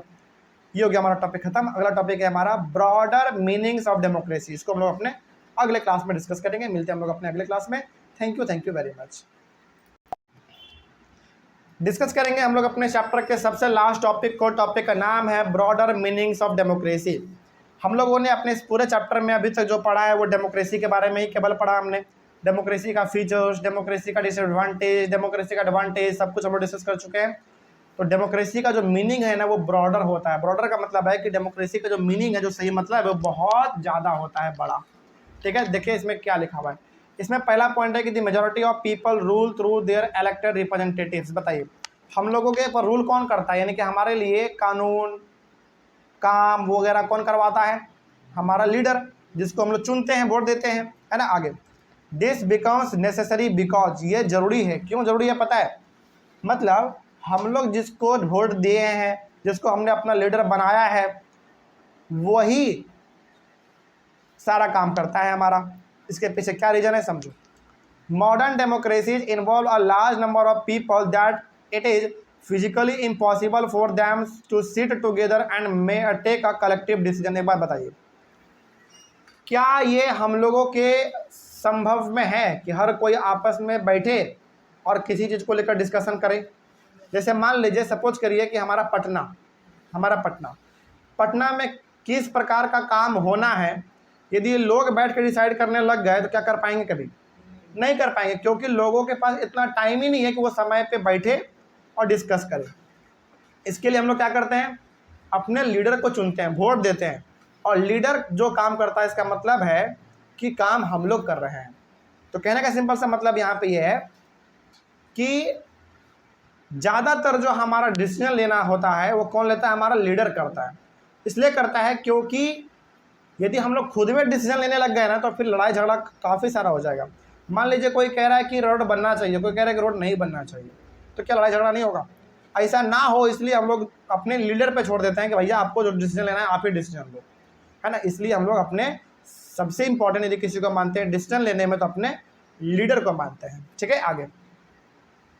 आगे उसके बाद है even if they could the citizens does not have the time, the desire और the skills to take part in all the decisions. बताइए, समझिएगा यहाँ पे ध्यान से। मान लीजिए, सपोज करिए कि हम लोग अपने लीडर को नहीं चुनते हैं, क्या हर आदमी एक जगह पर बैठ सकता है, डिस्कस कर सकता है क्या काम होना है नहीं होना है? बिल्कुल नहीं हो सकता, क्योंकि पहली बात तो हर आदमी एक जगह पर अटेगा नहीं। इंडिया में कहीं ऐसा जगह बना ही नहीं है जहाँ पे सारे लोग आके इकट्ठा हो सके, अट सके, सब है ही नहीं जगह। मान लो यदि ऐसा हो भी गया, सपोज करो, तो क्या सभी के पास बराबर नॉलेज है? क्या वो सब कोई बराबर डिसीजन ले पाएगा? नहीं ले पाएगा। तो इन सारे समस्याओं से बचने के लिए और हमारा काम भी हो जाए, ऐसा समस्या भी ना क्रिएट हो जाए, इसके लिए हम लोग चुनते हैं अपने लीडर को, और वही जो काम करता है हम लोग मान लेते हैं कि हमारा लीडर जो काम करेगा वो हमारा काम बेस्ट काम होगा। इसलिए हम लोग अपना सब कुछ किस पे छोड़ देते हैं? अपने लीडर पे छोड़ देते हैं कि भैया आपको जो ठीक लगे आप करिए, क्योंकि हम लोगों के बस का तो नहीं है। हम लोग यदि करने लग गए ना तो पहली बात तो जगह नहीं है बैठने के लिए एक जगह पर, दूसरा जगह किसी के पास समय नहीं है क्योंकि सबको अपना घर का काम करना होता है, ऑफिस जाना होता है, और सबसे बड़ी बात सबके पास बराबर नॉलेज नहीं है। मान लो कि 100 आदमी बैठा हुआ है, उसमें से एक पढ़ा लिखा आदमी है, वो बहुत अच्छा नॉलेज दे रहा है, वहीं गांव का एक बुजुर्ग आदमी बैठा हुआ है जिसको उसका भाषा बिल्कुल पसंद नहीं आ रहा है, वो क्या बोलना चाह रहा है, तो क्या यहाँ पे बात बनेगा? नहीं बन पाएगा। इसीलिए हम लोग सारा डिसीजन जो है अपने लीडर पे छोड़ देते हैं कि भैया आप ही लीजिए, आपको जो करना है आप करिए। ठीक है, आगे। If the community is small there can be other ways of taking democratic decisions. All the people can sit together and take decision directly. Example, ग्राम सभा इन अ विलेज। देखो इंडिया में ना छोटे लेवल पे हम लोग ये चीज़ कर सकते हैं, मतलब कि छोटे लेवल पे जब आपको डिस्कस करना हो कि कौन सा कानून बनाना है, क्या करना है क्या नहीं करना है, तो छोटे लेवल पे आप कर सकते हैं। कहाँ पे कर सकते हैं? गांव में। जैसे गांव में होता है ना, ग्राम सभा लगता है, पंचायत लगता है। जैसे गांव में कोई डिसीजन लेना होता है ना, तो सभी लोगों को बुलाया जाता है। क्यों बुला रहे हैं सभी को? क्योंकि गांव में लोग रहते हैं कम है और वो सब एक जगह पर आके बैठ सकते हैं। तो कहने का मतलब हुआ कि यदि डिसीजन छोटे लेवल पे लेना हो तो सभी को बैठा के लिया जा सकता है डिसीजन, लेकिन यदि कोई डिसीजन पूरे कंट्री लेवल पे लेना हो तो क्या ऐसा हो सकता है? बिल्कुल नहीं हो सकता। तो छोटे लेवल पे हो सकता है, और वो कहाँ पे होता है? जनरली गाँव में होता है, ग्राम सभा जिसको हम लोग कहते हैं, जहाँ पे हर लोग इकट्ठा हो जाता है। A democratic decision involves consultation and consent of all those who are affected by that decision। तो कहने का मतलब हुआ कि डेमोक्रेटिक कंट्री में हर इंसान से उसका राय विचार पूछा जाता है कि इस कानून से आप खुश हैं कि दुखी हैं, ये कानून आना चाहिए कि नहीं आना चाहिए, है ना। इस प्रकार का डिस्कशन यहाँ पे होता है। अगला है हमारा इसमें, those who are not powerful have the same say in taking the decision as those who are powerful। Democracy में एक चीज़ और होता है, कोई यदि बहुत पावरफुल है, मतलब पैसा धन संपत्ति पैसा प्रॉपर्टी यदि किसी के पास बहुत सारा है, तो उनसे भी पूछा जाएगा कोई कानून बनाने से पहले, और वही चीज़ एक गोलगप्पा बेचने वाले से भी पूछा जाएगा। सभी से क्यों पूछा जाता है डिसीजन लेने के वक्त? क्योंकि कानून के नज़रिए में सब कोई बराबर है। ठीक है, आगे। This can apply to a government और अ फैमिली और एनी अदर ऑर्गेनाइजेशन। आप इसको ऐसे समझिए ना, हमारे घर में यदि कोई डिसीजन लेना होता है तो सभी से पूछा जाता है, बेटा से, बेटी से, माता से, पिता से, सब किसी से पूछा जाता है। उसी तरीके से गवर्नमेंट में भी, और ख़ास करके डेमोक्रेटिक गवर्नमेंट में, डेमोक्रेटिक कंट्री में जो भी डिसीजन लिया जाता है वो सभी से पूछा जाता है, ताकि जो डिसीजन लिया जाए वो सबसे बेस्ट हो और सबके सहमति से बनाया जाए। ठीक है, आगे। अगला हमारा 10 democracy is also a principle that can be applied to any sphere of life. तो डेमोक्रेसी एक ऐसा चीज़ है जिसको कि आप हर जगह पर अप्लाई कर सकते हैं, हर जगह पे अप्लाई कर सकते हैं। इसका मतलब हुआ कि डेमोक्रेसी को जिस तरीके से हम लोग अभी देख रहे हैं कि सबसे विचार करना है तभी कोई डिसीजन लेना है, इसको आप अपने घर में भी अप्लाई कर सकते हैं, अपने ऑफिस में भी। कई बार क्या होता है कि ऑफिस में भी कई बार सभी से पूछ के डिसीजन लिया जाता है। तो डेमोक्रेसी में बेसिकली क्या होता है, सभी से पूछा जाता है, सभी से डिस्कस किया जाता है, और यही चीज़ हर जगह पे आप अप्लाई कर सकते हैं। कहने का मतलब हुआ कोई भी डिसीजन लेने से पहले सभी से आप राय विचार करिए, तभी जाकर कोई डिसीजन लीजिए।